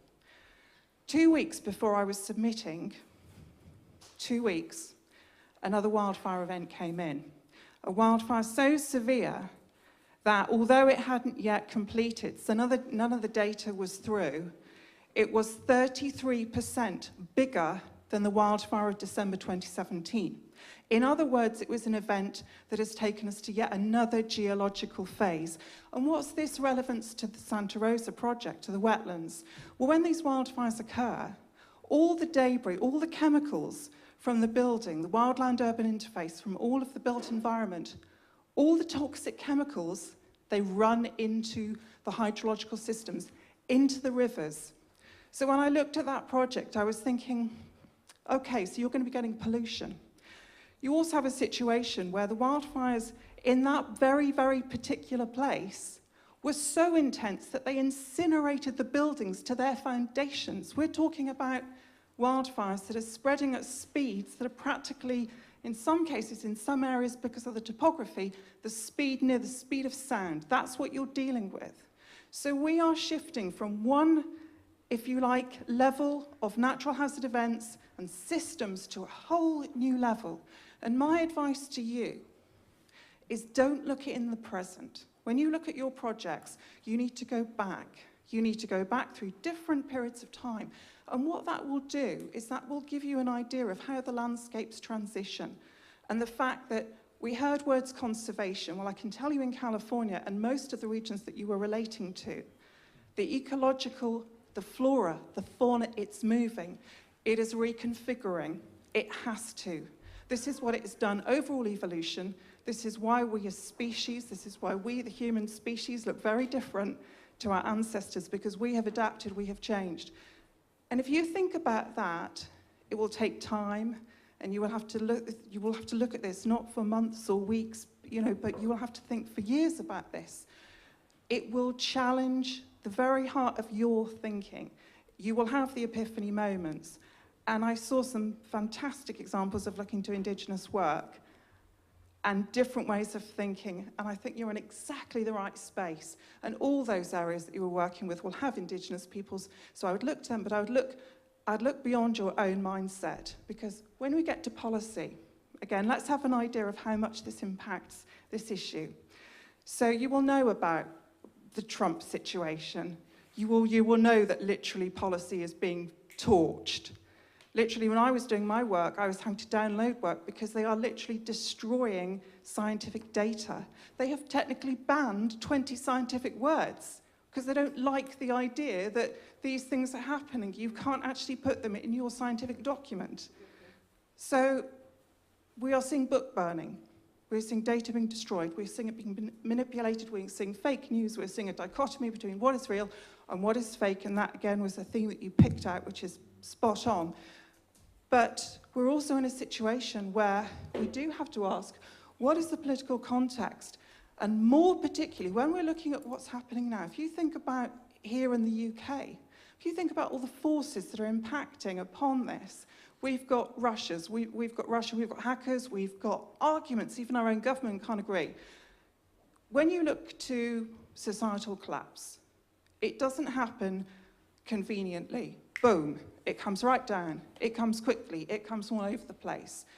And in those situations, policy, and I'll give you another example, the 1600s. They knew in the early 1600s that London was going to burn because it was wood. I mean, there was no question there. Why did that policy not get through? Well, it would nearly got through in the 1630s. But then, unfortunately, Britain had a civil revolution, and unfortunately, all the critical policy was shelved. So when London burnt to the floor, it had been predicted, and predicted by several parties. Now, government couldn't sort it out. So when you're thinking about your work, I would also think about how we as a society mobilize, how we, in a way, act like indigenous peoples. We don't have centralized hierarchies, because right now, I mean, this isn't just theory, this is actual practice. This is, you know, what we've got a very limited window to sort this out. So I thought the work was great, but I would really think bigger time frames.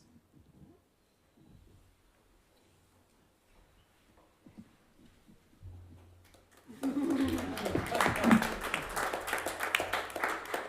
just wanted to make one comment, I think, on what Neil was saying, which I think Marty's work really represented is, through the research, I think it's very specific research, that if you don't have a client but you are looking at something very specific, through that process, projects can emerge and can be built. So your work on management, where you're simply just trying to change the regimes that actually instill a place that they're doing things one way, and just by a very small change and adaptation to that process, beauty becomes more visible and people understand the design process, I think, a bit more. Things like Brooklyn Bridge Park, where Michael van Valkenburg and Matthew Urbanski basically have been involved in that project for 3 decades. Through observation, through petitioning politicians, through just trying to make a project out of nothing, I think is where we really engage as designers in that political arena. That's where we can influence policy, that's where we can have some agency.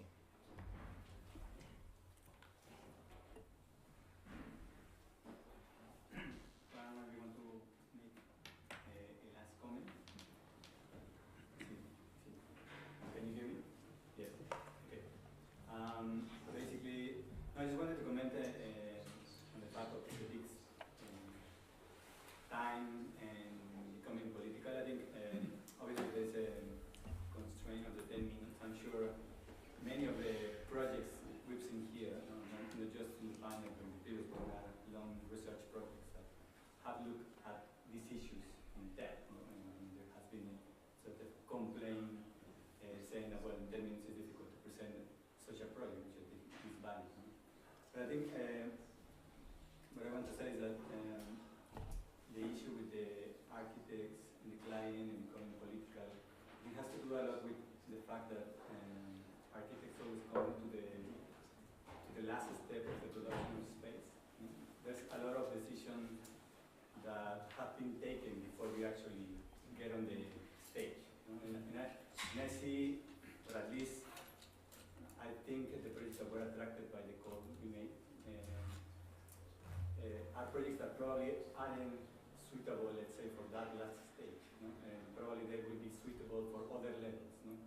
That might be seen at the level of policy making, and in which I see design making a great contribution. I mean, hopefully, not right now, but hopefully there's something that all these projects could be part of larger conversations. I mean, part of the idea of this symposium was obviously to put ourselves, let's say, in the spotlight and saying, well, yeah, obviously there's things that we do, but there are certain decisions that we are not taking.